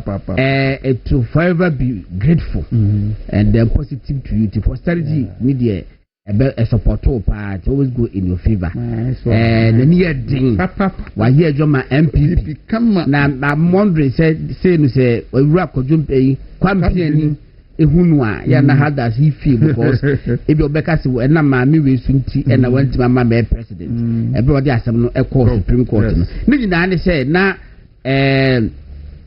Ura campaign na ya charging for first treason ama ya jailing no and ya man pardon but na all contest no na bi so betimi awini but mama kwate say go for because say o wini kwampa o make say the fact say ya ma pardon doesn't mean say you didn't commit the crime and this what committed there and the umber disqualified no and before the election it was the Supreme Court for interpretation and by coins almost won't even contest it. And Mammy no MPP ni pa Mammy Rosemary Ekwam. Happy birthday to you. Yeah, arrangement cry. You your friend say arrangement be ever hold one. Me bacho fat bakuna akano so etos na mention. Say Doris stay. You can't even stay. As one ding. Say when you mammy na when you. When you what's that the channel? Omuni wo no. Nti mammy na nkasa le she Adino. And Doris, mommy, and then happy birthday. Happy birthday. Doris, we just talk about. Oh, yeah, bonnie. Okay, it's I think say and birthday is no, you be ABC. Dr. Abba. Dr. Abba, before say Dr. Abba, Dr. No fast be. I'm here na domo nye juma o. Na e to baby obetina. Single room, self-contained. Inyana wa chimota na adabra ka ho baby. And they were kutubabi very a single room self-contained into the will be out from Yaman and Becra, future comedy or no numbers will come 0244 722 773 0244 722 773 Mamma. I'm in the manner. You may have back on say friend no Francis or say hey I was say the BATA na Enra and the wife birthday Dinah. Na enra birthday intimidate a factor is enra yentimi anye amount inti belated happy birthday to sister Dinah Ura Francis was say seven catch say nyagopo Asia do yaman 10 biano inti belated happy birthday to you. I would say, I'll come back, not baby. It's a target crowd money at the telephone license. No, young boy, time that's all. Mira say, Godon, my menchia or her for anywhere tier for and I pay. Na Nimusa say, one more pomodin at the same.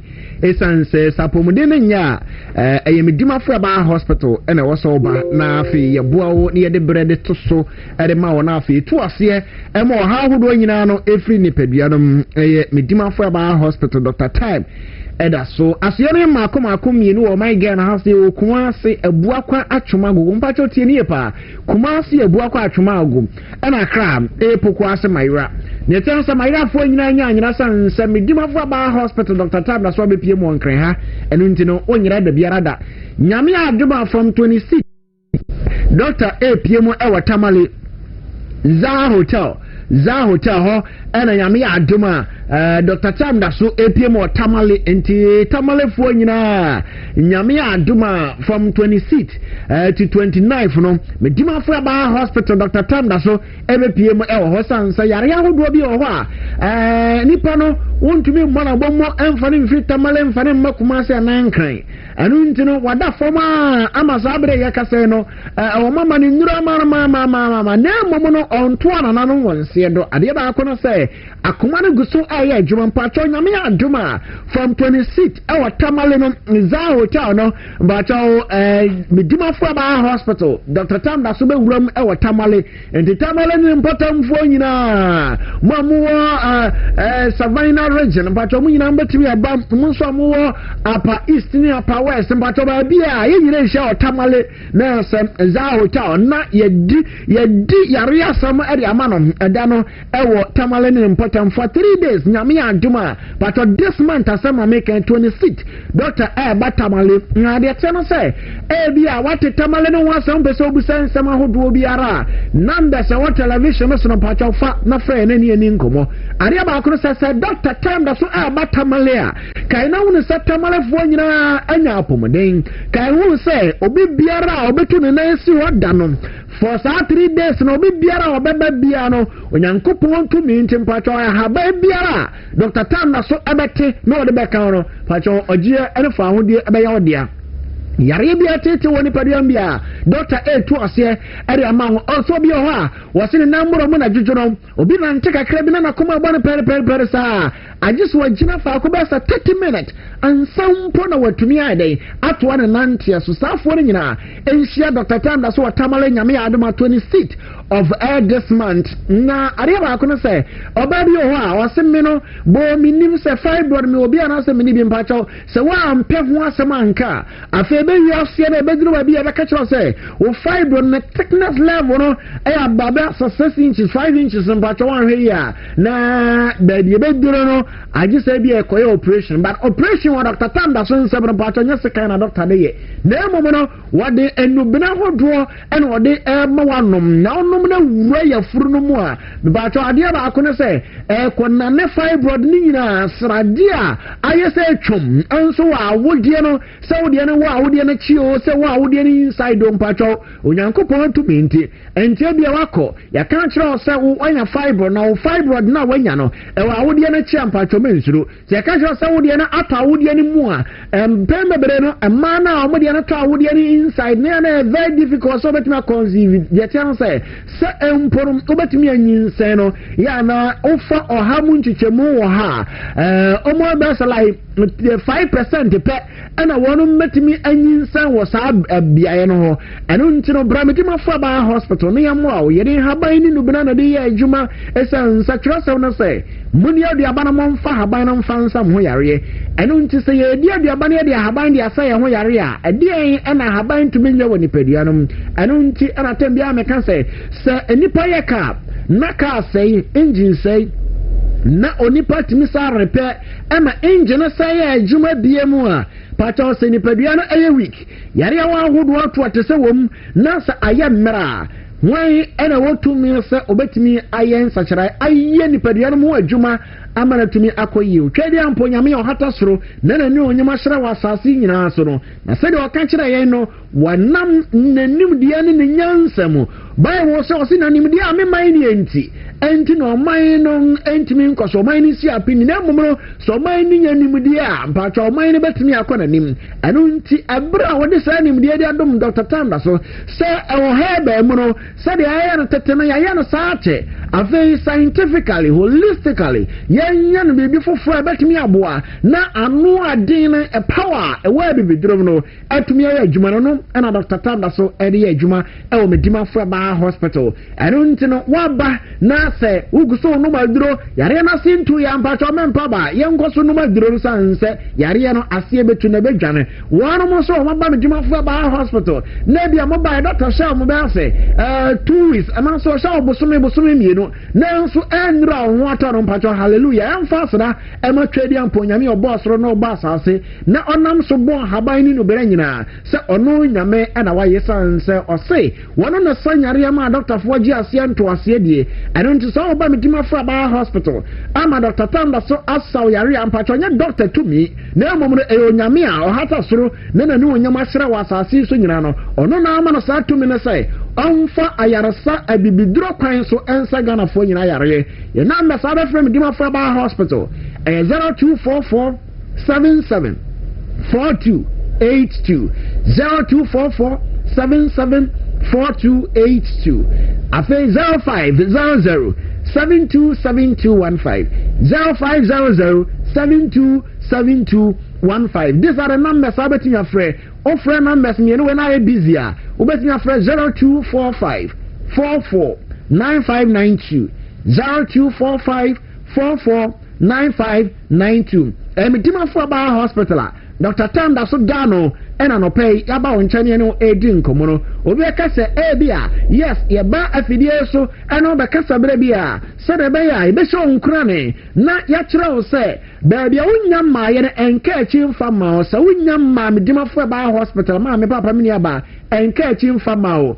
bibia ni ho a ensu nyame ye enu nti no na wotimi nkan wo betimi atuara mo na wa ba medima fo ba hospital na yatumi ahwe na afi yaboa o e wo sa akwan no so afi nso no bia wo ye preparation so baba medima fo ba hospital mentena so sanse obi kasa me boa me wan sana maba ma me ne atie no se obi ba medima fo ba hospital doctor nkan kira o se kofa 3000 Ghana cedis beto ansana wa hwe kofa 2000 peken kran 4000 Ghana cedis to ansana ma chompa chonye sana tie se empo doctor ka kira o se ma mi e wojo 800 Ghana cedis wojo 500 Ghana cedis busumi mienu no de show yare a be ba to sa 800 and sa 1000 Ghana cedis no enye se peken kran na wutua doctor dro ye adwuma no nim adukura onyame de asa ne nsanti no bo ba sika bia de ba ye bia obi se ma me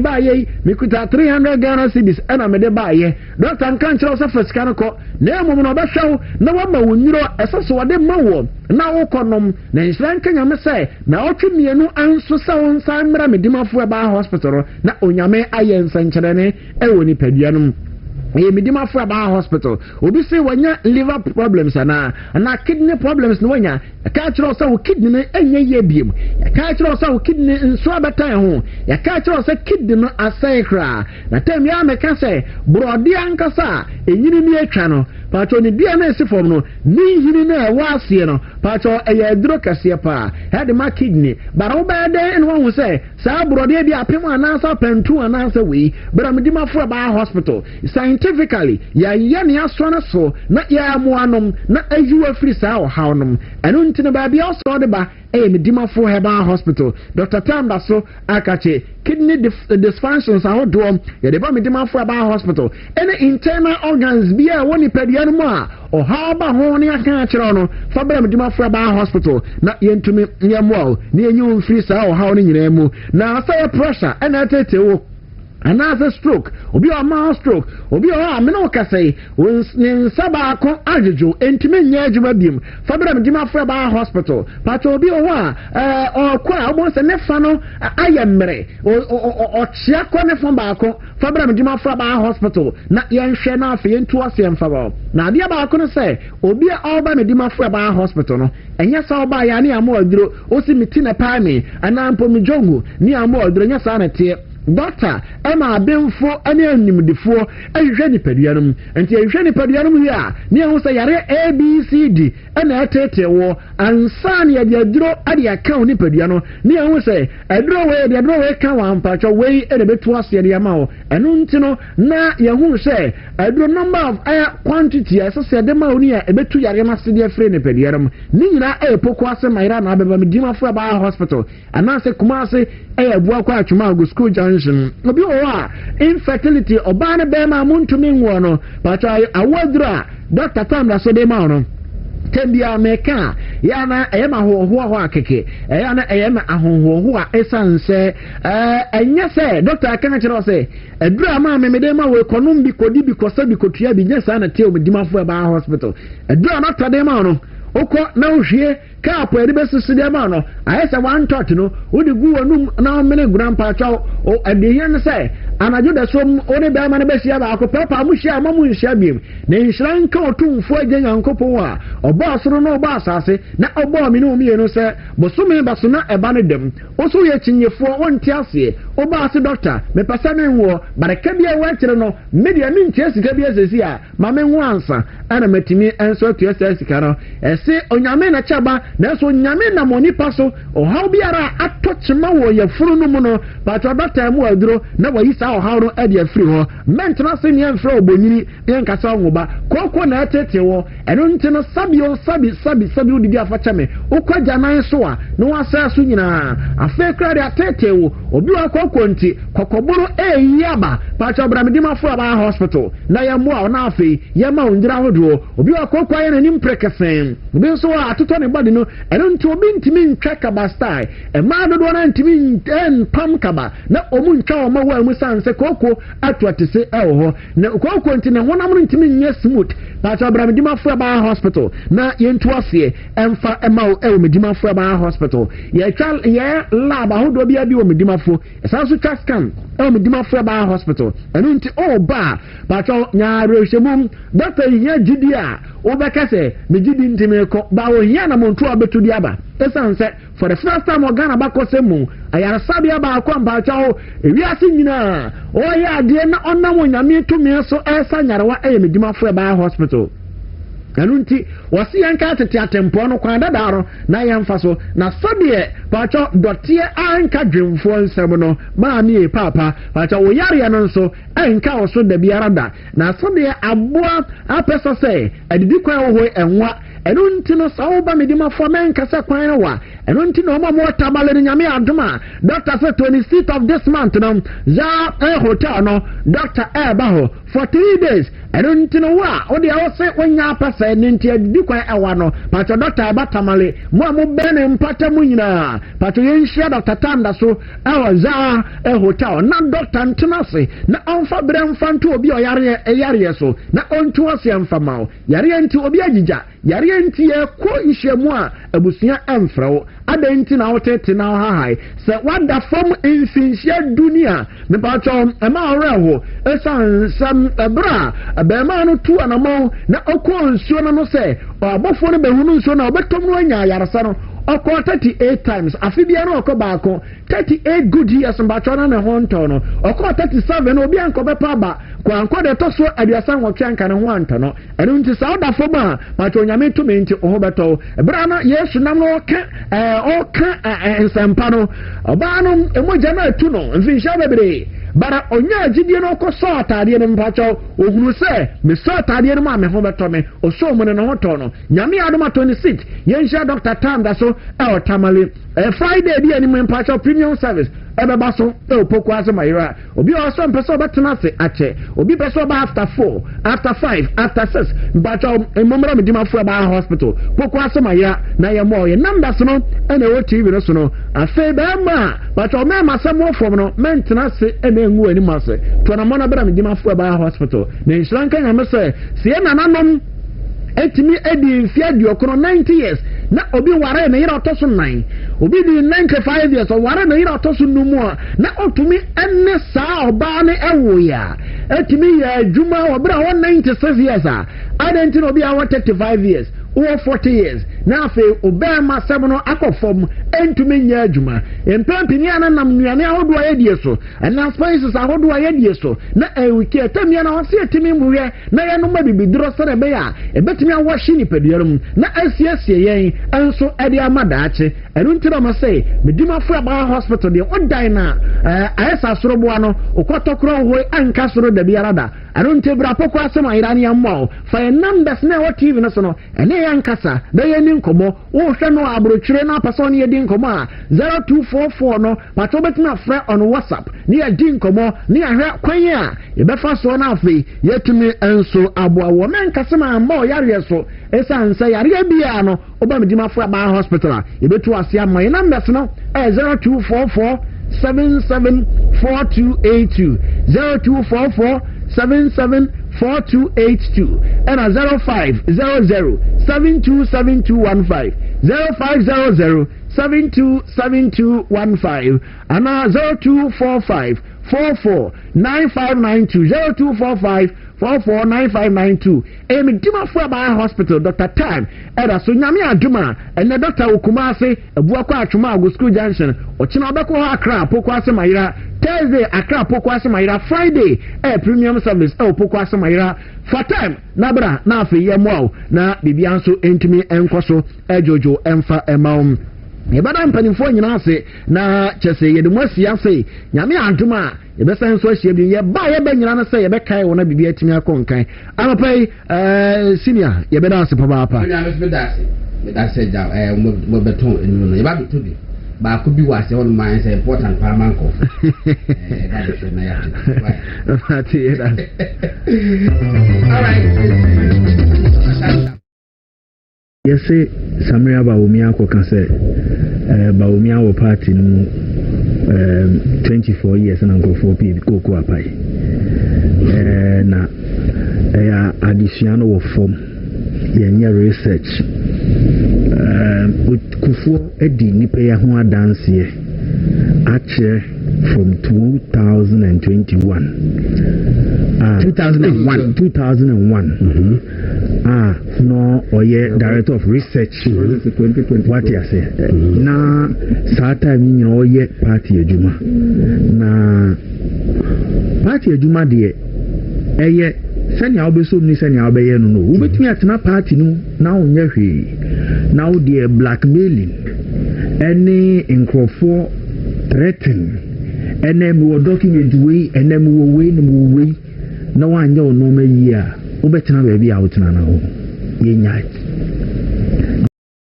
undum ya straight away na de BBS esa wotanum na emma ye se baby kopa virtual like way of life kakra said be ya ensakai ebeba umu kakra aha and so num Exodus moringa na chese chronic and acute sicknesses die and only to kwata na chese wapai kama na nature medics for also na gastro mixture aba gastro mixture na omo ede aba se who stomach ulcer mpacho kwaje gastro mixture typhoid fever hawa kwaje gastro mixture wudi na woyemu ya woya eno nso no kwaje gastro mixture oba menso plus mixture boso ni duru se pe na asemasifi a de wo hia ne se wa kwaje menso plus mixture na wo ho etimi ato bema so de prostate plus mixture prostate enlargement na wo da obajo so saa wo so da kwa intimi incomplete da because every 30 minutes bia na joso ediwa de betima kan for man prostate plus mixture open do so po to betima ko repass ventures or can see drug lane and an abwache heba Ekus Pharmacy Ashama main station and then House of Drugs nan ewola pass which are from 0248 778899 and 0233 302 000 0233 302 000 and non nature medics and no the gastro mixture menstrual plus mixture and the prostate plus mixture and omodado that's right yeah trust yɛmfa ani nkyɛm wɔ natural inventors nso hɔ wɔn deɛ ne sɛ wɔn de Congo ointment na aba na saa Congo ointment no sɛ wanya skin rashes a wodi bi sɛ so bɛkɔ sisi a obi wɔ wɔn ne deɛ sɛ nsuo ka no widie mu a na no ho yɛ ne saa afɔ no nyinaa wɔn bɛhia Congo ointment ana sɛ wo no kakawura wura atotɔ ɔbatiri ho sɛ bi sɛ sɛ mu ma no nantema propro empompota abobɔ oba nsumani bi ta fifi wase a wonya bi a eno nyina be yi saa ha na fi hɔ ama wade wo ho pa be man so a ojunso a wote ya wo mu ojunso na mu apa mienu meme bi wa no de ya yese me be wonta o be say e dinu be say kura akodem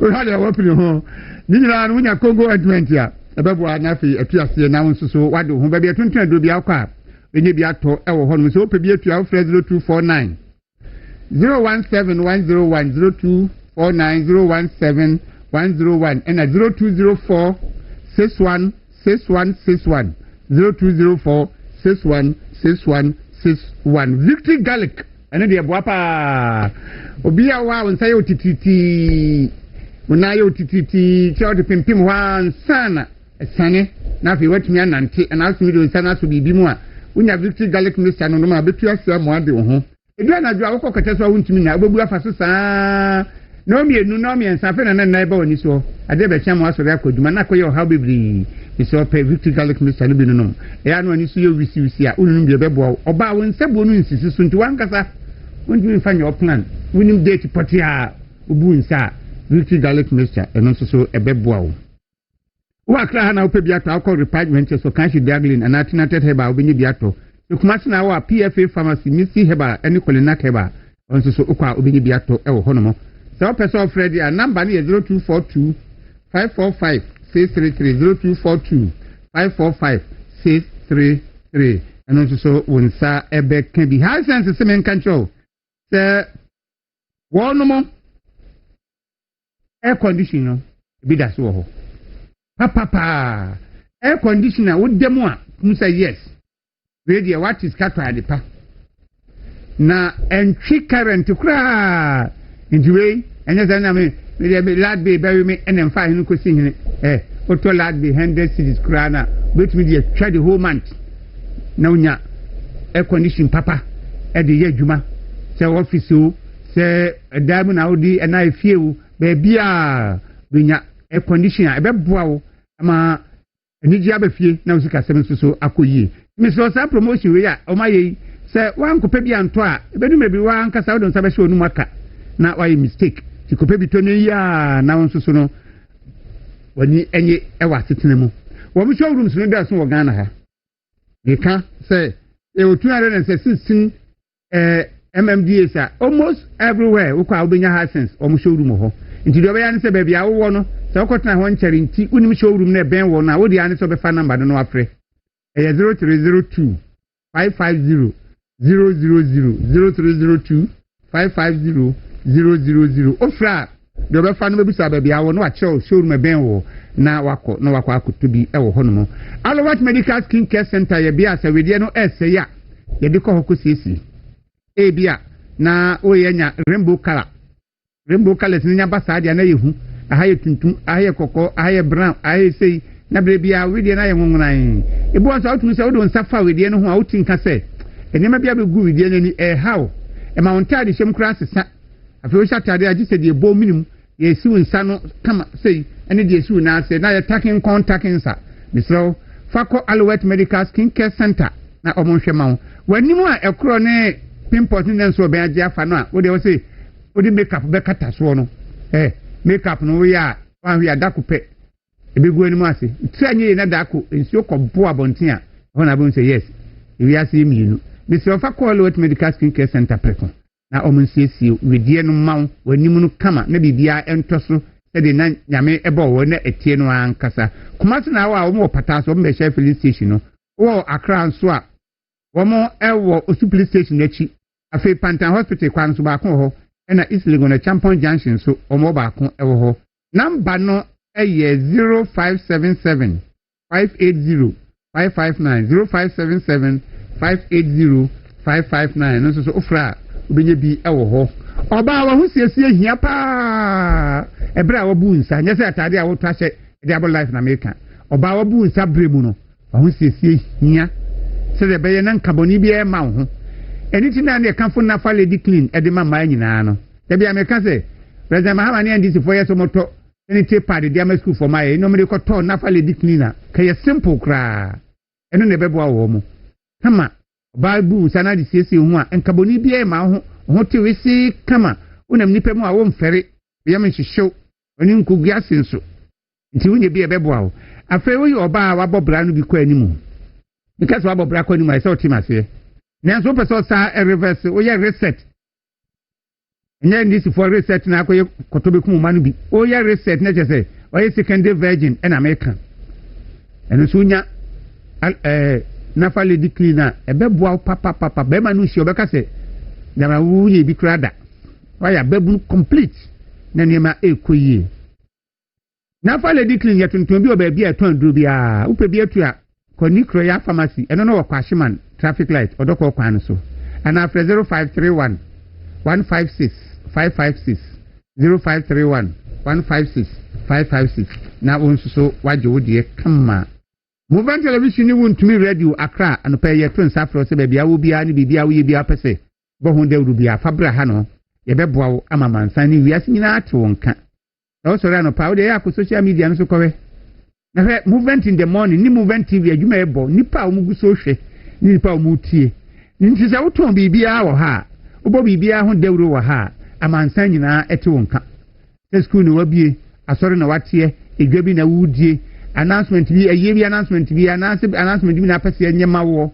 bibi biara opesa man santi won ka wo ho no Fabra Movement Television ni wontumi radio ha no ye krado se beboa wo ama ewiase nyina so ate won ka ye wo kokomlemle Accra New Town kwa no so free circle and abesna ko Accra New Town offer odor rice enimu ho a straight a wo de wo yesere wo frosuro no a bedru Sadisco traffic light ho na wo twam Sadisco traffic light no straight when send you fast first junction ho eye heavy do choba o junction no atra the next junction eno no ye movement TV untumi radio yenso junction no ye kwa no ho a ba betu ye no betena sergeant hye na mo bi esese de bo obi ane de aboa ama mansan so ate wonka ama adwuma wo ye no nsusu no emfaso abaso ye number is 0509 301401 0509 301401 after 0592 589720 0592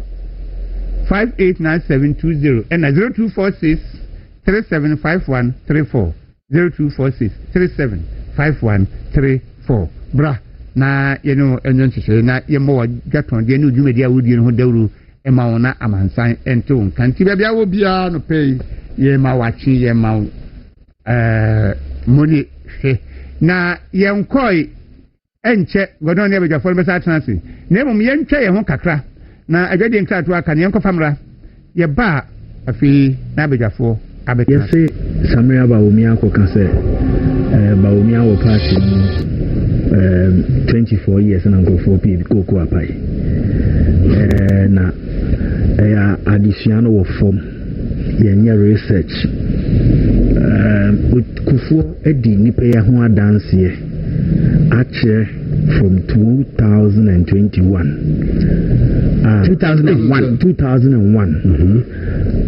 no oye director of research what you say na saa time ni oye party adwuma na party adwuma de eye sani obesom ni sani obeye no wobetumi atena party no na onye hwe na wo de blackmailing any inkrofo threaten enem wo document we enem wo we no we na wanya ono ma yi a wobetena ba bia wotena na ho yenya de yakra sai twamin so eye inkrofo na eye kana wotumu se wo hwe status quo na party no kra no omo nyo bia deals ko omo ntie bi adwuma ye wo party no omo nye bi kwa samba na last one na minti asie eye na to shi die no say obi wo flat tummy into obedi president if you say BB on you did president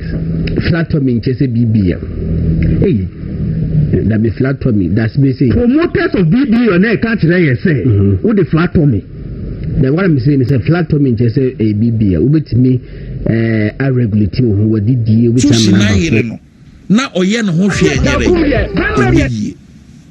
nti na say NDC e new candidate ba at that time na MPP atikuo no foforo na fena yenya emfie nwotwe 1992 to the year 2000 elections na ya lusu 92 abokoto parliamentary na ya lusu 96 Emma Jerry John Rawlings biti ko for 1.5 million votes. Nkrana omuti social media omu ye na say no. They don't know that history. Omu need data on what happened in 1996 general election between Kofor. Rawlings biti close to 1.5 million. Close to 1.5. At that time now for the party na yede abama yede abu. Tiaba ko 2000 ebe ye nie. Ba na NDC di atena dan mu ahun say abana ye be kono. Some people say candidate here NDC will win. Me twi wadwena si wo ba kai na yira fi because maya ne ma wo hia de oh abroye ya kama edi me kai pa ma ho sa enti sa wo ba kai a MPP primaries in 1998 na NDC esisi akire trying to manipulate the process say it's a kufu lusu sa elections no yenim nkrofo binuma na omune NDC nye fine but ye be kosa abato no NDC fa omodamfo se be ya sa nkrofo no mom we ni a ebebo om woni ni ente omo adopt sa strategy no NDC in 1998 no mom pese kufo ba winning MPP primaries because womo twa NDC no mu a womo marketing candidate bia womo fa candidate bia nko abato because Rawlings eko nti so womo ye mistake pe asemato womo nti kufo de yempena ni mayere ahwe niente na mo pe new candidate ni say wo mo so the new candidate beba enti say MPP so the new candidate ba me no nyina gina the same scale Ghana fo nim wo men so Ghana fo nyere enim na che say ababa ye say ye pem ko dia when what advantage the one in government munim no Huh? Do your own research. Ewo wiase abato nyina. Baby a two candidate be hia. Omu ye new candidate for the two major political parties no. Omu ye new candidate to the two major political party no. Incumbent government no win. Incumbent said as the yedimuno another dibia familiar very familiar. Yes, so mo de abane te so na mo de new candidate eko. Nti say baby e be kwa abato obia asi. So political parties ni mienu the new candidate na eba. Political party a oteso at that time no e advantage over wow the new candidate your opposition. Because your market no dada and that be so your friend say incumbency advantage okay and it's well known. Yes, but so coming now Kokowia and this no money old candidate into no more percent MPP the new candidate but in the year 2000 until omo prayer nye MPP delegates at the time EPA no omo say no we made a mistake changing Adubuahin na adwene e bata kire ni say yes san Adubuahin ye benya power 96 but we lost enti yes san candidate going into 2000 elections in India and we besana lusu nti delegates ni constituency for nyina omuko siaye e wo sunyan Christ the community derby the 1995 presidential primaries MPP yes san Adubuahin it was a mistake so this time round yɛn sesa kofoɔ yɛde kofoɔ no bɛkɔ nti ɔmo to aba no kofoɔ won a yɛde ne kɔ for the second time and this is koyi a Professor Mills na on presidential elections da nti yɛ ba bɛkɔ run off na 43-48 unim ne nti anakofoɔ yɛ ahead of Atames ne nti a yɛ kɔ 2000 na kofoɔ yɛ head of Atames ne sɛ one Ghana ha ababia yɛ beto bia na sympathy vote ɛyɛ de ɛwom na saa sympathy vote no metima ka kyerɛ sɛ emu 65% ɛyɛ man ne de ba ɛma wɔ saa humɔboro no oh papa yi na sɛ nipa no wakɔ bio na wanya na ɔba biem no onya ne yɛfrɛ no sympathy vote oh papa yi deɛ na no wanya yɛ me ya paa o afi we deɛ mɛto ama no ɛno ne yɛka no sɛ sympathy vote no enti yɛ abɛkɔ 2000 elections no na Tamese nkɔ abatoɔ da no ne former president Kufuor di ko gyina mu Kufuor akɔ abatoɔ the year 96 ya Ghana fo nim no nti wadi nkukuo ɛna ɔba biem yɛ maa so no na Atamese yɛ dai ɛda fam because na holding wɔ fam to beat the old presidential candidate in the opposition party that is J.A. Kufuor na Atamese afei na NDC de ne kɔkyerɛ Ghana fo nti no ni ahoɔden a obetuma yɛ dai abiti Kufuor nti wɔn kase Drama amanya 56% na binsi da no saa mmeranteɛ ne ɛyɛ nuanom nketewa ne yɛ nuanom ma binom a yɛma ɔmo sika te social media keka nyinaa no wɔn ni fast bi abata ne ɔmo ka no the year 2000 abatoɔ no President Kufuor had 56%. Nti ma obi a by force yɛmfa presidential candidate ne ma no nkɔdaada mabunu bi ntra social media ne WhatsApp platform so ɛnka sɛ Ghana ha yɛnto aba a ebinsi da sɛ obi anya 56%. In any case Lawrence anya 57 da Kufuor abenya 56 da ɛna naano JM yɛ dɛn 56 nti saa record so no yɛ dɛn wɔ hɔ na party a yɛte ne foforo na yakɔ abatoɔ ne mienu so na ɔma biti close to 1.5 million yabama mu yɛtimi bɛte ka no we ne saa election no with that same candidate keke what about here running se boya for the second time close to 1.5 million from and the masses against President Kufuor in the 1998 presidential primaries was that said the yesia lusu aba from no yesan de Kufuor kokora na and NDC babu ye close to 3 million. That was their message here as far as na omone mampanyin dada Kufuor ko pre no message no omode nam the whole Ghana no that time 10 regions message no omode nam no so utwa 1 close to 1.5 million there yɛdene kokora ontimi and so constituency executives at the time it take a bold decision say yɛntimi nte kora yɛdene bɛkɔ Samusi Kufuor ntimi nte 1.5 million votes no kora na yɛde Kufuor bɛkɔ because oman buy sansem na other aspirant ne yɛde katia Kufuor ne yɛde Kufuor kɔe ne yɛkɔwe ne yɛ the year 2000 no yetimbe kano ma NDC de ka close 1.5 million na NDC BT 96 no yebete kano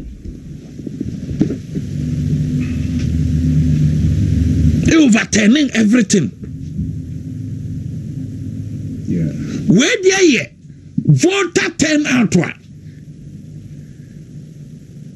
over 85% ɛna ɔmo bi te yɛ saa no yes apathy I don't know kwesi broni friend apathy ɛna ɔmo bi te yɛ that mean can 96 no voter turnout na over 80%. Oh 96 voter turnout yes, okay over 80%. Yeah na ɔmo bi te yɛ but the repeating former president Kofi no but this ina ko kuderu bakagu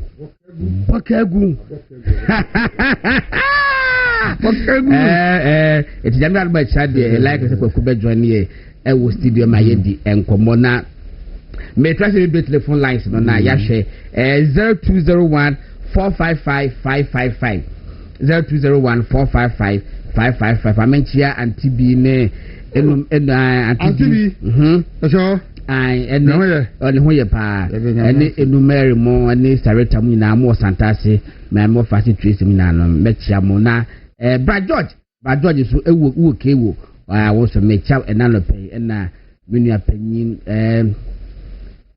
kwa Frempong Mr Frempong Joso Kapa na obutu mechia mo Bra Jo mu na no mechia Kofisa Pomo jese busa fonde ne de mo ncha no kwa na koso atoma na menye enyantumu obi anyam free for numbers no to jam yeah 0201 455 555 0201 455 555 at ofra na volume ya entie wo phone no so wo de dum no entie wo TV no so dum no na apagum no kra no na eti no phone no so betemi voice ye kasa na yetimi edinko e general yi na bebie no me say ni specific yi bia for you election ho a year vet ho asa na person ka butimaka say galamse ho asa na ka so butimaka the phantom 24-hour economy so butimaka general performance of the government November mu anyway say ni esi bi mu say enam say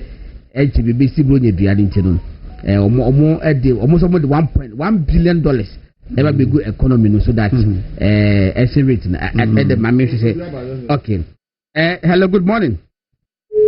Morning. Me ba to dinu be akase free. From Kwame Kase free Kumasi. Ba so mo anonko. De omu nyina ne se ontena ina mu pani foko no mesrem. Yana yeto abani. Me to me delegate me to aba since and see every ba ni pe binti me yi mo free. NPP Mr. President me yi mo free. Ekoya umpenu for fasu di dia temnia de yeti yunkani ebrako omo dana muntu mpenu for no ye na mo ensimo mo katreel empenu fu binti atin de be kwa de ko wona mo taro ejo so mo kasama obi atibi wo mi titin fi na mo kasari yiti mi mo de bia movement TV makore ayi ma hini di ni nyina to haram dia to nam dia to ohine ba ewuntumi TV ohine ba dia ni ohine ba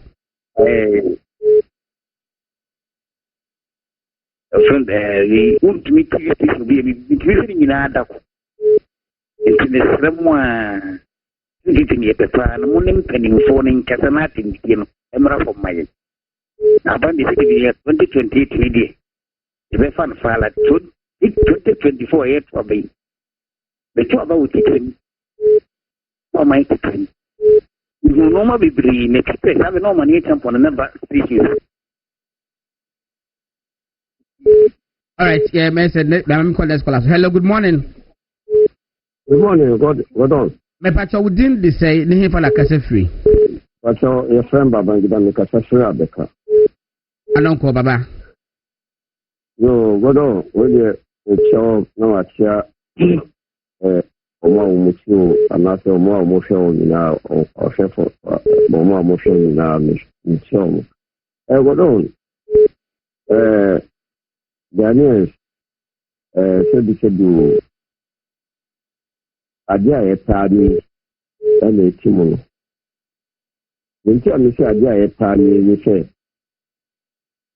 sebi wosɔrɔ na sɛ wosi NPP ni a NPP wɔ hɔ no deɛ wasomdwe But I can tell you, sir, and then because of internal election, the NDC are okay. But let me tell you one thing, and it's a fact. And now electricity is this, But and do 3 days now, sir. Electricity 50 days and do 3 days now, sir. But media me say President Mama and ya the phone or the bow or Bobby Chia Ghanaian and no sooner who the Misre MPP 4 almost a woman to about Montrabano and there His Excellency Donald Kuku Ekabi say we are missing the crowd of party in government crowd. Yes, said there. We are general secretary our party in opposition. Would there in your crowd would there? And the MPP so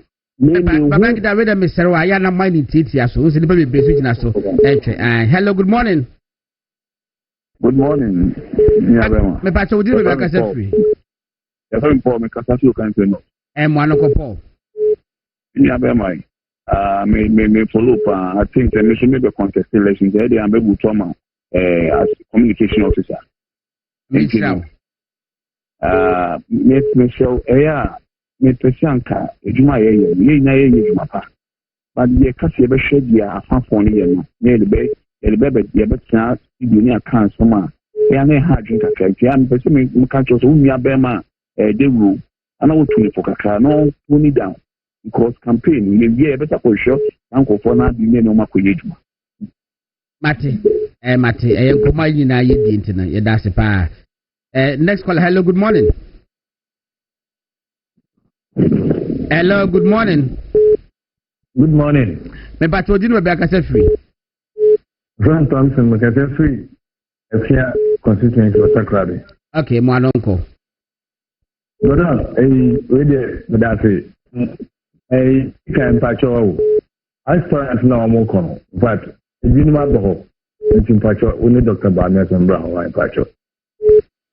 Ebi ma ba efia. Aba muho.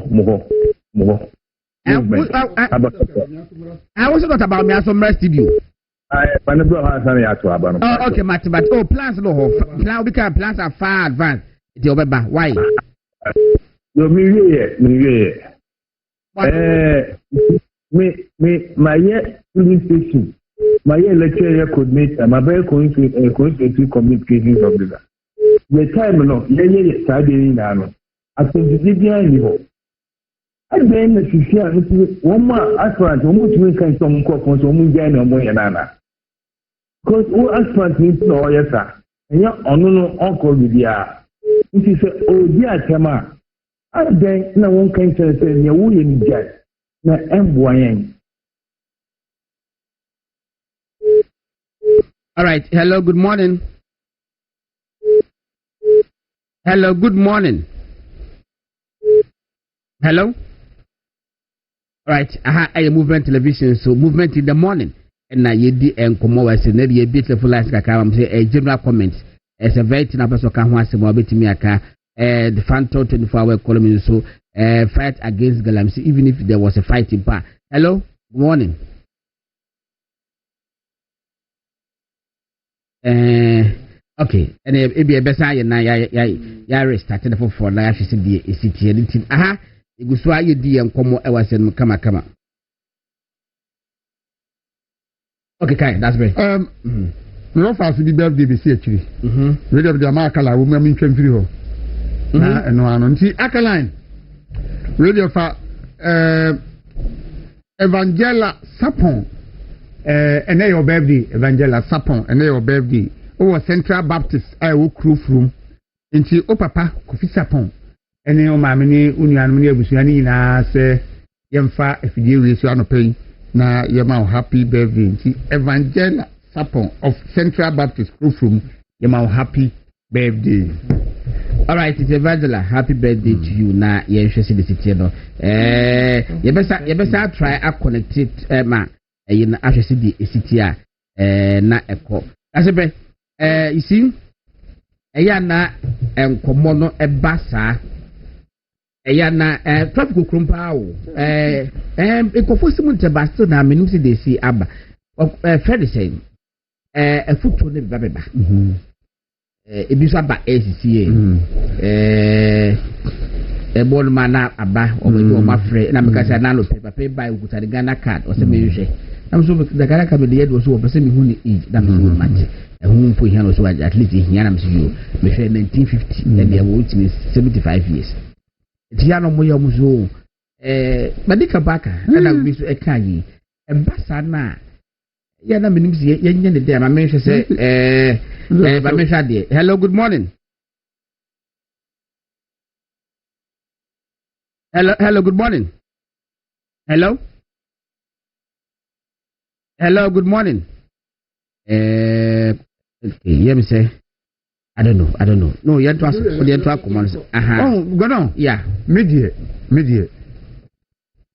Sɛ obi pɛ sɛ ɔtufo a sɛ mo nim wɔne a ɔmo yɛ a ɔmo ɛyɛ saa adeɛ no a manfoɔ respond no momfrɛ wɔ mo nka nkyɛm sɛ ɔmo nya saa adeɛ no yɛ but mempɛ sɛ obi bɛtena sɛ ɛna wɔ mo yɛ a ma mo nka ɛyɛ abasɛ bɔne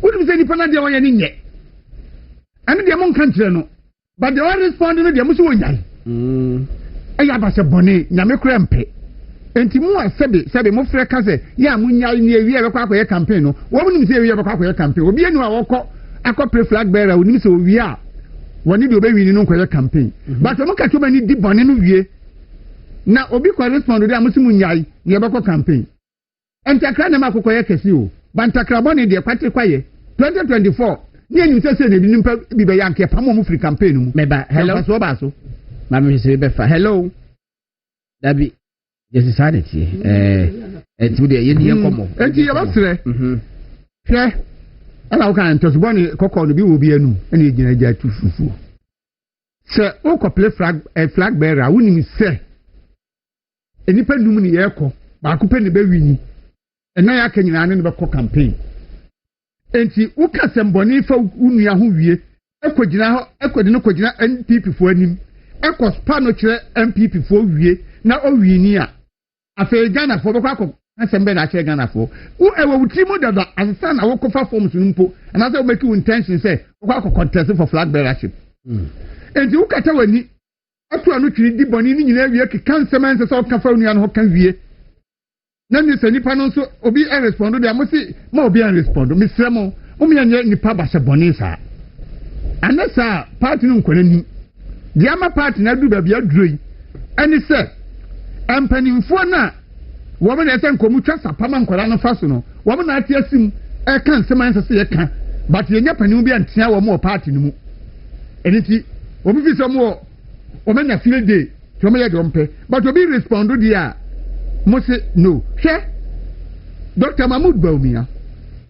metumi agyina ha ka atena ha ka sɛ menim obi a wakɔ gyina baabi kura di nkɔmɔ sɛ Bawumia kura dɛm ne wɔ school kura didi matem da in school time menim kɔ school Bawumia didi matem wɔyɛ obi a wɔn pɛ ne ho asɛm wɔn ka obi ho asɛm bɔne wɔn ka ɔmo obi akutia ɛnso nipa nyina mu obi asɔrɔ no odi n'atem na sabi o papa ɛwɔ hɔ na obi uyɔnko akɔda di n'atem ɛnaasɛ obi di n'atem a na papa no nkasa wo ankasa wo ɛyɛ papa no wo de wo nkasa enti eduru mmerɛ bi a mama yɛn nka sɛ atem nie ɛyɛ a sɛ obi kɔdi obi atem na obi nso di n'atem bi na bɛyɛ ne yadeɛ a nipa bɛhunu nyansa sɛ ɛne atem nie ɛnyɛ akala ɛyi enti mu nyai saa nneɛma no sɛ mamu nka na party yɛbɛkɔ campaign obi anim sɛ yɛkɔ prime minister yɛkɔ campaign but wɔn amfa saa adwene ahyɛ wɔn tirim na wɔn yɛ nneɛma ɛnyɛ a mo nyame nipa response akaline na obi nya nipa nsene obi. ayi me de owurɔ afɛdɔ markin minority leader me de ne video bi ama less than 2 minutes ɛnura ɛwɔ vet na ɛkɔɔ so no me de ne video bi ama mpatwɔ ti ɛyɛ ana ɛyɛ ready a na wabɔ ama yahwɛ sɛ deɛ ɛdi kan. Chairman, thank you very much. I shall precede my remarks with a quote from Shakespeare's Macbeth, Act 1, Scene 7. First, as I'm his kinsman and his subject, strong both against the deed, and as his host, who should against his murderer shut the door, and not bear the knife myself. Besides, this Duncan has borne his faculty so meek, has been so clear in his great office, and his virtues will plead like angels, trumpet-tongued against the deep damnation of his taking off, and pity like a naked newborn baby, striding the blast of heaven's cherubim, housed upon the silent couriers of the air, shall blow the horrid deed in every eye. Tears shall drown the wind. I have no spare to prick the size of my intent, but only vaulting ambition, which overleaps itself and falls on the other.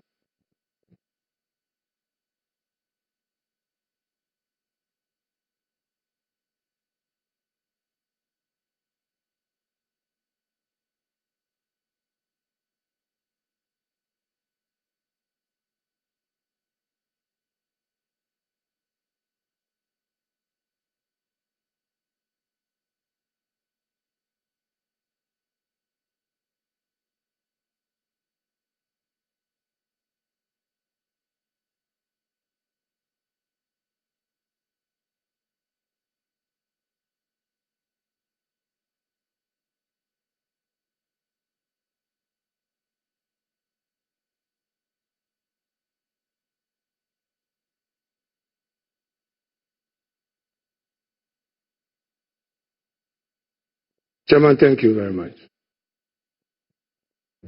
I shall precede my remarks with a quote from Shakespeare's Macbeth, Act 1, Scene 7.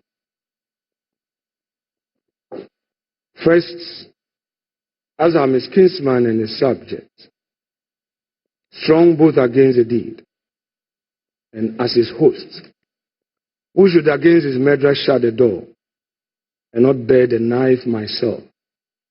Besides, this Duncan has borne his faculty so meek, has been so clear in his great office, and his virtues will plead like angels, trumpet-tongued against the deep damnation of his taking off, and pity like a naked newborn baby, striding the blast of heaven's cherubim, housed upon the silent couriers of the air, shall blow the horrid deed in every all right, it's leader, minority leader, and now Mati say, Oka, the poem no de say, Udin Babapa, and run once again, the Bob Party Penfono, Abaso, Ellen Amadiku, Ababekayensa, Ewu Studio, ya baby di and Como Ellen, ye Boafomapa, and Mother Tabamu Baumia.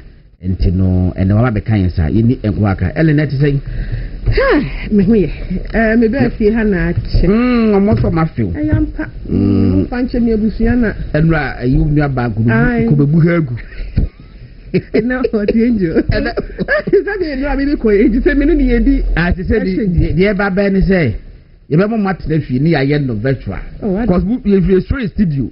I'm a boost in the good. You move. I question you, may any Amaria and can some Magana for Antonia maybe and after you read fear. Yes. Ghana for fear.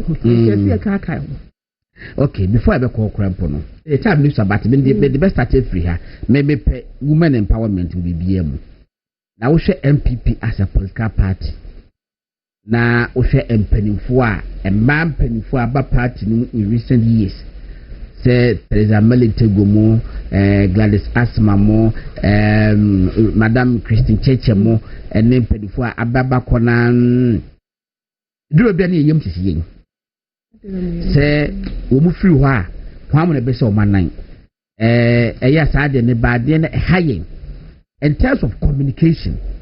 And they say the person did the atom. Maybe say me, normally no, memma enshedam fa atendidie ho kese saa eye yade ba gitimi restande ba se oba ubu ho wabo bra kama atiti wo fi ya nyen obetsa TV so na obi ti baabi no wodi ti watem embete be sa na memma no mobre ya na ebum abam se bia mo mpesa mbeba MPP as a political party then as a party ni ye first se obetimenya ema bebre ema omotimi a show face so ba kwa be show face me MPP na so ye politics as a party no quite different in altogether na waba na ye say di na tem edikika December sa basa ye no ye can say Ellen well you will be a go through it why winning and Yemen what last year the peak of it was last year yeah co-elections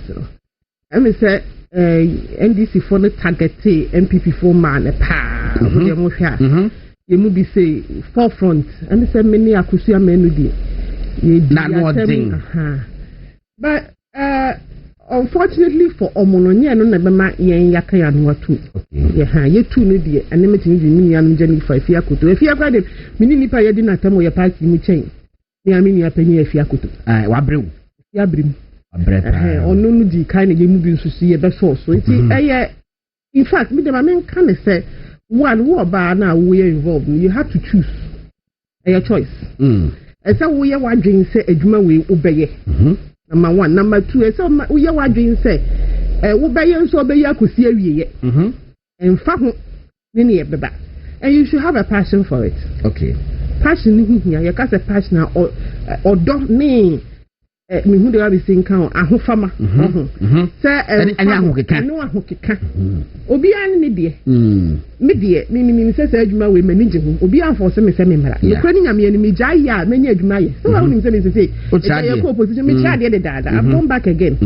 so communications and ma communicators aye di atem no me PhD thesis and na me de ba de okay me pesa me ye no ni the way see pam and my free politics because we hear communications and edit any mouth and I'm PhD do answer ya ho wo be hu say o sample size no the sample size ko yesha menye me for bia this of for bia PPND because the part man and also interestingly no stories no to cut across exactly why they are pushed out of politics almost inside me didie no e betimi but metia as show me nyan mo man na o ma start but when we say young people maba wani be start it's not easy it's not but you encourage you because social media say and TikTok say bebre wo ho enye easy be nyan krofo afro na ne ya wo ye man ni die ni say gi say bia to say ye mu bia before ye wura mu no na yawo ya ware ebi we nye ye ebi egusu ware but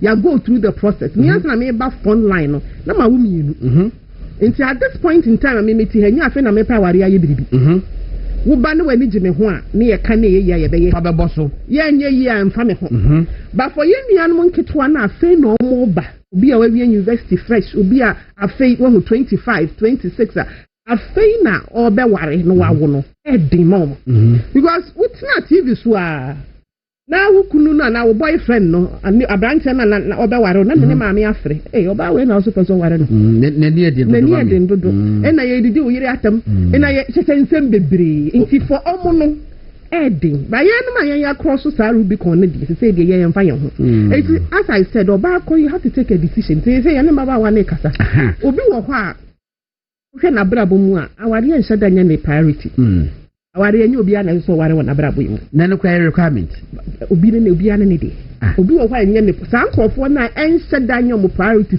sei no omo no ye catch om say ne na wura mu dindindin fa hujim usually the earlier the better of course also you obi aware ya ode na be man so nti wase dia nya catch o say twen so kakra especially with the communication party ni nduma bebre wo kwa ye betini aye exactly bebre amani betini di obo ho ahye edoso so you go into other aspects of the party na koboa especially enianu mo ye lawyer for no lawyer for say facti ye the kafati Fatima Abubakar for my information minister yes or mentor young girls via young lawyers mo aba se fa se yen crop fa ye de omo court o ginamu e ma bebre so de omo court e ho so ye adwuma ye hia in the party we and this for abrabo omo boya ye hia lawyers ye hia ma strong capable female lawyers or until you know you're professional professional groups bebre when people mu you can join yeah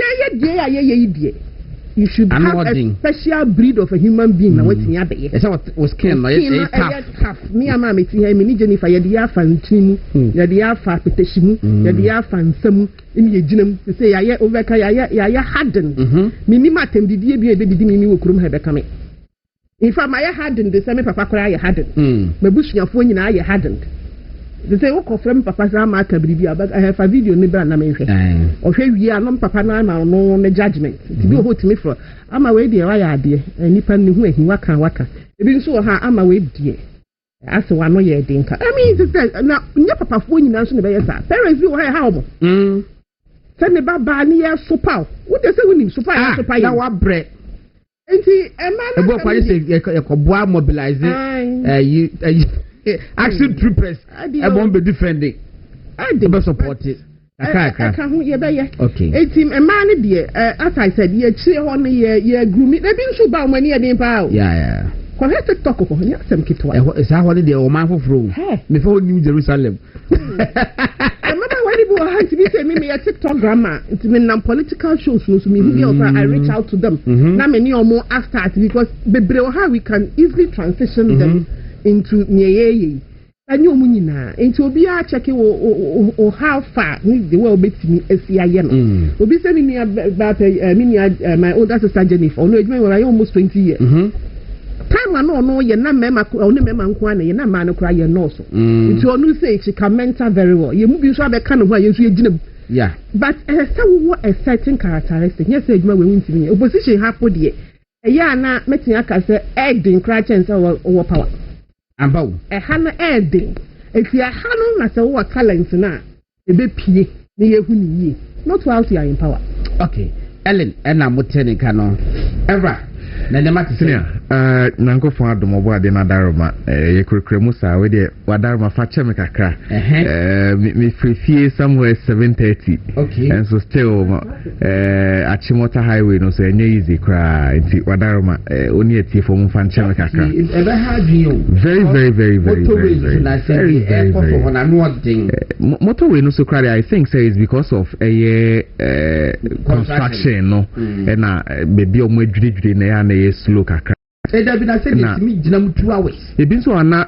tipa tracks no asay si kwan no so intine basa na we na aka no kwan na aka na aye kitwa bi nti obia for so be maneuver ni way out of there but Achimota highway no so they very serious especially Monday, Tuesday, Wednesdays very serious and I think say oppose the phone more quite no more modern say on be directed traffic but I think saka akra you know omunhwe na omuni hujuma mame my nyina sorry anyway time no incident ho menim galamsi asem e wo ho and na vet no so asem e course e wo ho no mo and na NPP intada matters so ho no mo dey na person me pese meka ye ankasa ya asem ne kakra okay sanse the Galamsey issues, I think say the NDC has already failed, but they are just finding it very hard. Say, admit say, or more are feeling that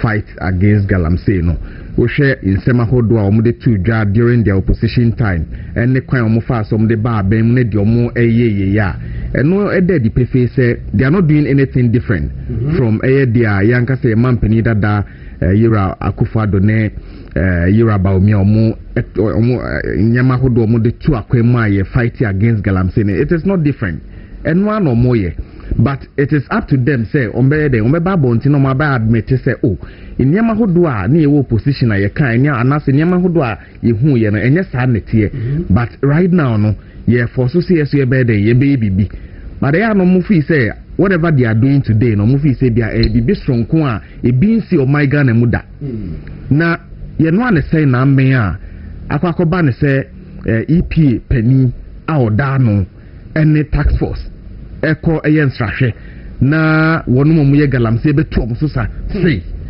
ama that very car na omde kunya accident no e betimi asay to that extent that car no say unim sa car no very strong so for that car to be in that position say amuasa no then it means that it was very heavy yes it was very heavy you know Senior Gordon, I don't want to waste much time on that just that it is very troublesome say in Shahodwa timemufo more those areas no omo benum na ombenya bi adware nya bi ede anu aduane ne ade no enya sanete ade nko na ede brom eno nko na meme hawa me wom sisie no I think say we will leave that very fight to the Ghanaian people to judge both parties, that is the MPP and then the NDC say anyembia no dia omo kae no eno na omo na ene MPP ni ben eno wo kwae mu a ye beka se o tu galamsey no one this is dia na we ni ade pa na se bibi hye wani ase because the ankrofo yi wa bra obi a on tu galamsey kra ye de hye ne chinchina twan se o tu galamsey ntiem prosecute no eni no NDC for na mpani for na ye galamsey no omo ana omo de omo nkrofo akwako gu nwrem ho na omo ye galamsey no a omo saying so day in day out and I think say o share the see wo your friends and fidiem yera Collins Dauda ne hoi up to ene Kwakwado Broni Krum na ene omampani na your friends saying John Dramani Mahama intimi mo ho wa intimi release anything out of it then it shows clearly say opening on na adwen say or be fight against any galamsey after all say or fight you one fight you e dey no lose wo nimre so a okọ but I think sanka ni papa mu na konja some legacy bi but we are not seeing that mase wakasa bi esi wo na obuo exactly na wo na obuo na wo na also legacy man intino so far so bad. There is nothing special akoswa yebeka say openine buy no the nice for mo why the bisa inkrofona omoto nsa friend na ado dankwa Akufo-Addo Ghana man peni dada say on call state of emergency no omo hefa ene emu peni ba ko a eto da bia Gordon me hwe video na openi no minister for environment or na o kasa o man peni en call for state of emergency me hwe dia na mesre na the days bi so na I don't know declare it exactly declare it declare of fast so try na ni di hwe your friend say openi na no obisa no question and I don't know how to even describe him and me onu ankasa ni krom ni so ne te sen ye galamsey ho na eda na mo sanu no exactly kana bo ani mia na kiya kwa kotu ni nianu so sam ni nianu eno da so ti o eno ayen hwe han yes oh my god you see so definitely and I say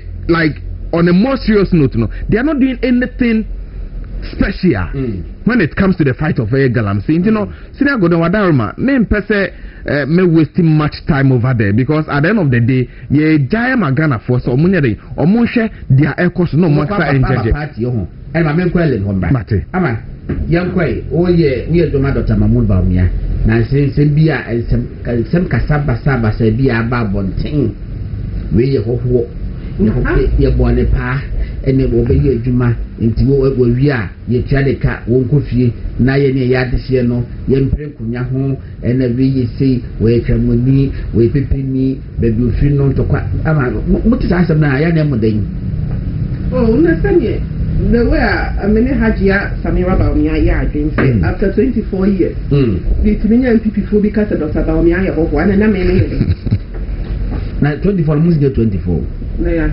almost 16 as I say. Time na Dr. Akwa or your research assistant and we are so sorry for your governor research assistant just like that. Yes, what the Murray feel say. And you nan say na ndidi for about more access system na. Huntimi nye Bank of Ghana ejuma issue fees so we political. Over support parties no by that this years near fan count small was from because and for bini small was and I have what they be na openi ankasa no o mampeni that John Ajekum Kofi di no dance here say oposia no amononi no free akula yi say omra so what is your problem ama yanko aka enchele ko to ama PP ni na we delegate na wutie ni a me ni se wutie ni na ye 1992 constitution of the MPP na won ka ho bia te sa wo ye hoko ye to wo fa ba be yu afiri say ye na ye dey ho sa ye no ma 92 omo ye party me 10 years minima here now dey ready 92 na me to aba be ye me were 43 years so into omo di mechi no the younger ones I mean say a delegate more than half below 50 years yeah no sa no because when the 15 na kura po 92 now mra ye to aba yeah be sure and I know that 50 they know do almost 92 yes and never the 50 years something years is something now na we be 18 and na what time na wa dey obu say atipas bi we dey MPP aye to do so wa ko tro di 50 years and below no just say year 92 ni eni ho ye nyina ya ho yanti saatam na se na mi busa wo adehye no party etiwe yamfa nkwala ni ahoho amamu party ni tibi sample no mind here o mind bia wa ma hoho amamu a o mind na mo na mo ti 192 for ni na ye simu ntim kwaya campaign mo betimi aye o betimi sa sa mo ni ye 92 ni be na betimi aye 92 for man kwa no mo party kwa hina aka say best aka first vice first say anti talata beta and never my type me be breba waye mo ti anti beta ntim na adwuma me ye no me ye how why just said no we fit in kwala brem eti mo 92 na mo won by now we do retirement in fact mo pension mo ntine fie na ye afi na yaba no ye nkwala no ye ne be ma MPP aye akono ye ne be ma MPP aye ye ne be MPP ba power ye nso so me ye say ni ye ne mi fie asie ni ye ni so tete ye in politics and no gina mu e fight ma MPP ye Dr. Baomia o ne be di neti enti so ye hoho so ye kremonio so ye tenio so ye malinio so ye broni fitao so ye de ye so ne pe so far as we get ni o ye gana ni on tomra enkia mo fa sabe sabio o mo fa mo nsehunu nyina nchen na ka MP no kan asasem ma te se ye so so wo nko bio oh okay onu a obehu ma te se ye so nko bio because emu bi na ya start to prepare ye be ba ni constituency aye campaign ti ya no because the constituency one ahoho ni bi wo ho so me krom constituency no asante asem sa ti me krom MP no why we Mrs. Tano. I saw after that comment, you know, I saw him on another platform. We cried, you know, the community, and then there were some people from the north. I want to meet more, and the opinion was still. And the opinion was still out. Feedback, I was shocked. But on Sanko, we are born in nature. Some make a union. Me 92 na me ho. We 92 na we ho. 92 na we ho. It's yen na party near ya hoko yate. I'm a campaign to say, and for HSA, Nipa Bibri, someone did Dr. Mamu Bamia, except to him. Can you see as a book canimia, a canimia, a yana and call for Bibri, penny for more party than no young music show. Emma Dr. Bamia say a campaign a year queen, 31st January. Dr. Bamia bet me winning. I saw around. Doctor, dear, it was a foregone conclusion. Okay. So obey me. You say, I am marginals. I mean, can I say, per se, party phone in a P. Now, almost to a back. No more to money effect. And anything. But any MPP, it means any fear idea.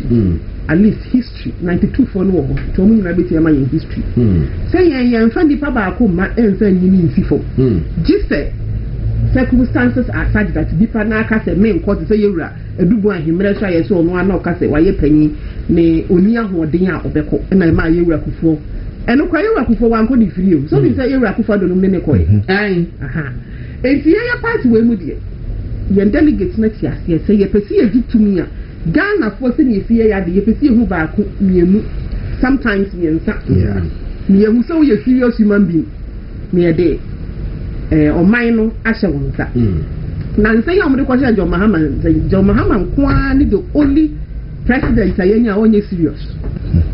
And it is obvious onye serious. But apart from John Mahama, at least 1992 basi nedi ono nkwa na ye odd one out. Omo maka nyinara. Who say Ghana for once a very credible, serious human being. Yes, Baba Kumi and it's the NPP delegates by the Dr. Baumyesifo. Now, you're the one. At this point in time, Dr. delegates mean that they say, oh, Volsa region. Yeah. Or started there, how many, or started campaign with almost a month and a half. Yeah. Over all 276 constituencies and Sana 31st. This year can't last 2023. This is about the 9th time. Doctor, a constituency BM. Maybe so. Candidates, you know. Why in Wahinako Ghana Minasa? Why? Nabako, Yamienu. That be unwatching since 2007. Anybody remember? I went to 2003, 2023. Hey, sir. And I mean, when I Ghana 4 times. And it's a decided or no. What that? I mean, this about the 8th or 9th time I walk. You started primaries. My started. I mean, Quebec 3. Yeah. And now 4. Sure. And I'm a Kaiti started primaries or 4. Meaning okay. And so that the main elections, Dr. Baumyako, almost every constituency, and they be 4 times. The whole 2024, what they are yeah. And now, when you all year, this is about the even this primary school. Muka so thank you to. Yeah, wako thank you to. It was some of the area. Thank you to. Oh, okay. Thank you to on your Konina. Okay. And the one side the campaign. And to talk dear. Now you defeated 2008. About 2023. And I just said one. Look and crying of this country at Dr. Baumyeni. Yeah. I only want water. Nipa 5 now a kind of a bit more me modi.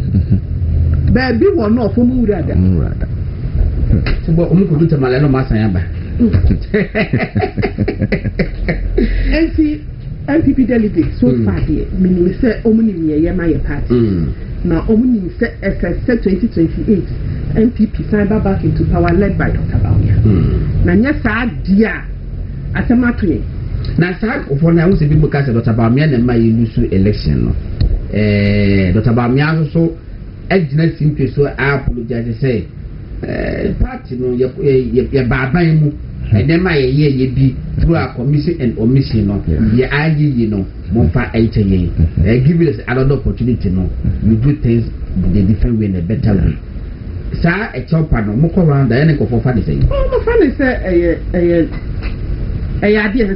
okay as former vice president out of we saw be kasa abai na etwa menu nyina ntini nkasa bi e course ni enije ya tena ha kan send the bria menu nyina ni se ankoyi but anu nso ntina ye nipa ehu adwuma ya ko ya tena power 8 years o 8 solid years ensem bebre ko so ani eni ho bebre nso se ko so na eye and Ghana for the one dance yes and yes. And see as Obi are not yet part of that government. Once we imagine on Casa Niamani in Uncle yes, Uncle Ye. It is so apologize and I'll catch as a Busian for say Niamani be Uncle Ye.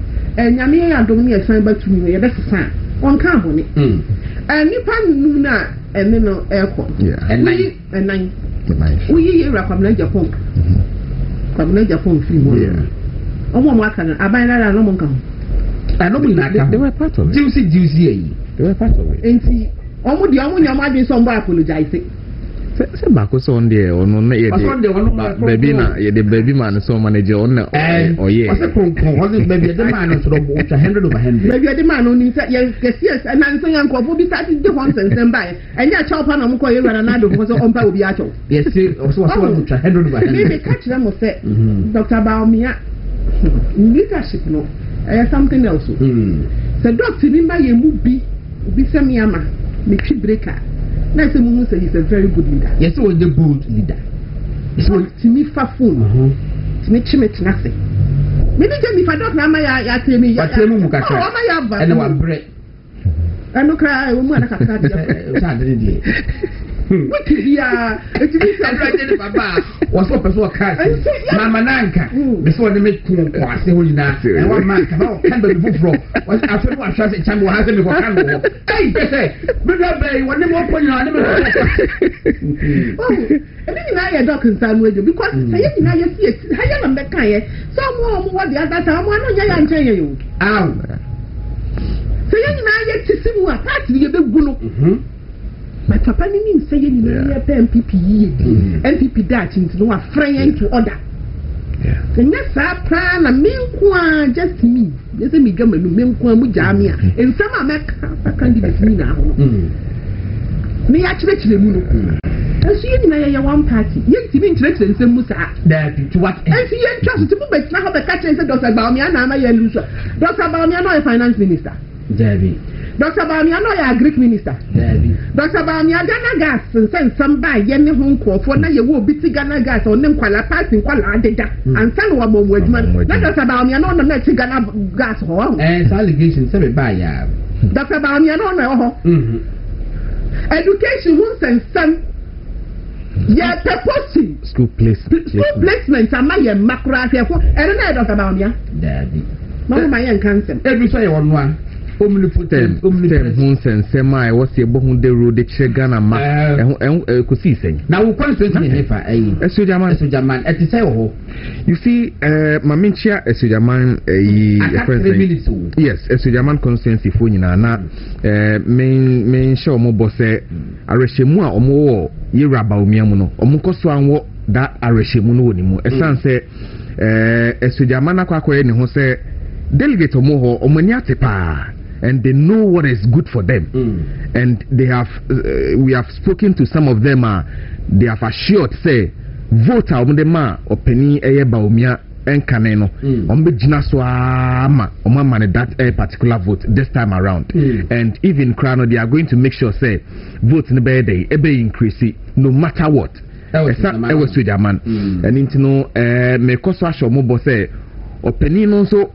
Omasem edana kuma so enti no omunya rehemu ewo nimu enche biana eye ne ho kani Yeraba omia ne ho kani Samira eko eye Esujaman constituency na ohwe ankeka eye constituency no edihia no ene anigye ne nsema hodo ne omukan a eto makoma so no edadi pefe say coming eye 31st January no the people of Esujaman, I mean the delegate of Esujaman, are going to give a very high vote to Yeraba omia. And looking at a contest here, opening Osha MPP Amanyokunuma, I think it is about time. I was a ma in penning for our more any some media kind or more consistent.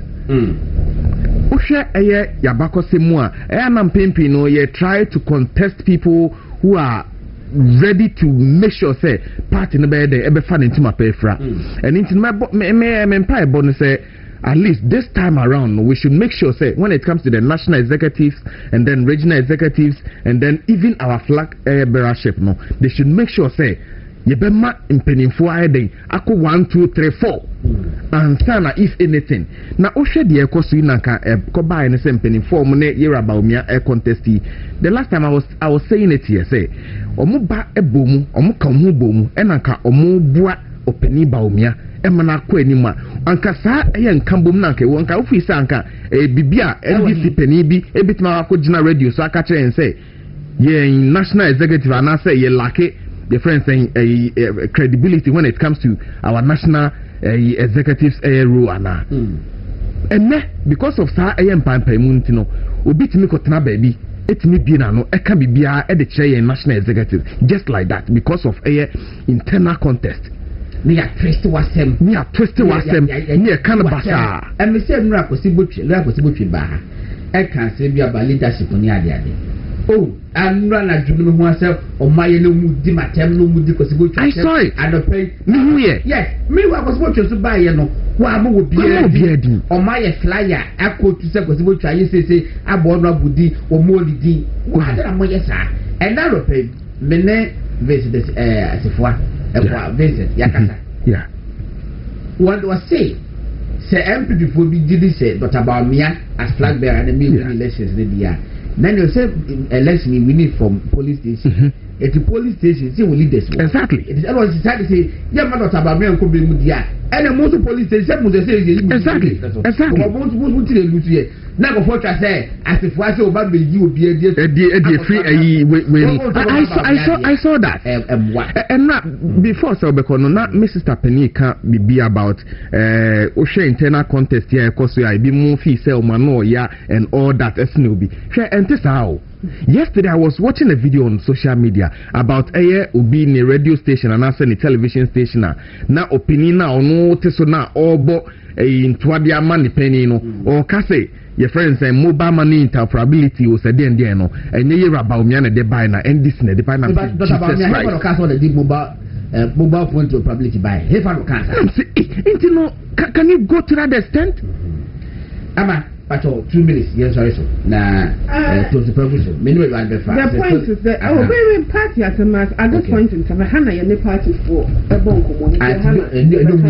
emphasis like ability of President of Dr. Bamia. We say Ghana form penalty. At this point, we are party no MPP. Where what's in Semina? What's near Echo?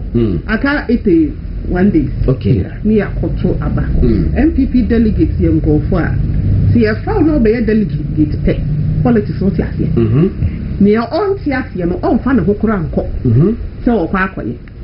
Obi Crana do Bermua after 4 years, almost 4 years as a delegate. So, Tiasia. And I wouldn't know my own politics in his equal. And at this time, you say, baby, I am wondering the doubt. And Yamin, I made that tongue, Dr. Baumia, many attributes are money. Yeni national party at least about forefront of the party 2008 everything last year 2024 yeni ehunu yeni mse ni ositi e na omo aka ni nyina nso yeni ehunu yeni omo na ti party ya ti omo ni nsam yeni mi omo ti mi ye enti wu ye delegate okoto aba na wo percent PP ko na ni wo percent Ghana ko na ni mu a maybe misusu say the obvious choice is Dr. Baumia. Exactly. Yeah, listen. There's a why I'm wondering say, Wuna say na wuba. Na wu good Dr. Baumia who fi. Make how manu susumina so. And you be a who delegates ko you now ba. Who expect so be some yama there kumia campaign ma. Then the question fit for the gods. Me bu saw. So we try to go Baumia who fi. Edidi ye na ya 10 ye no.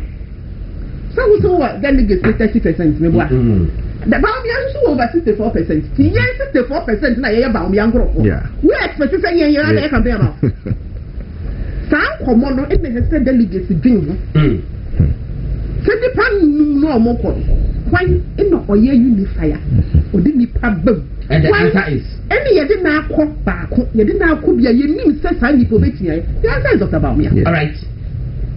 On that note, another note here and hey, what party ni wo why you wadin say? Ye di Baumia tem. Na Baumia we ni kura in the name of unity. It was the ye nyina ye beba on board no. I can assure them sir, see am going to say. It's where you yam say wudi Baumia tem no where you yam say wudi na tem. Na we are do from here. Wodi ye ni asem. Eni asem bia. Eni ni twa kan bia.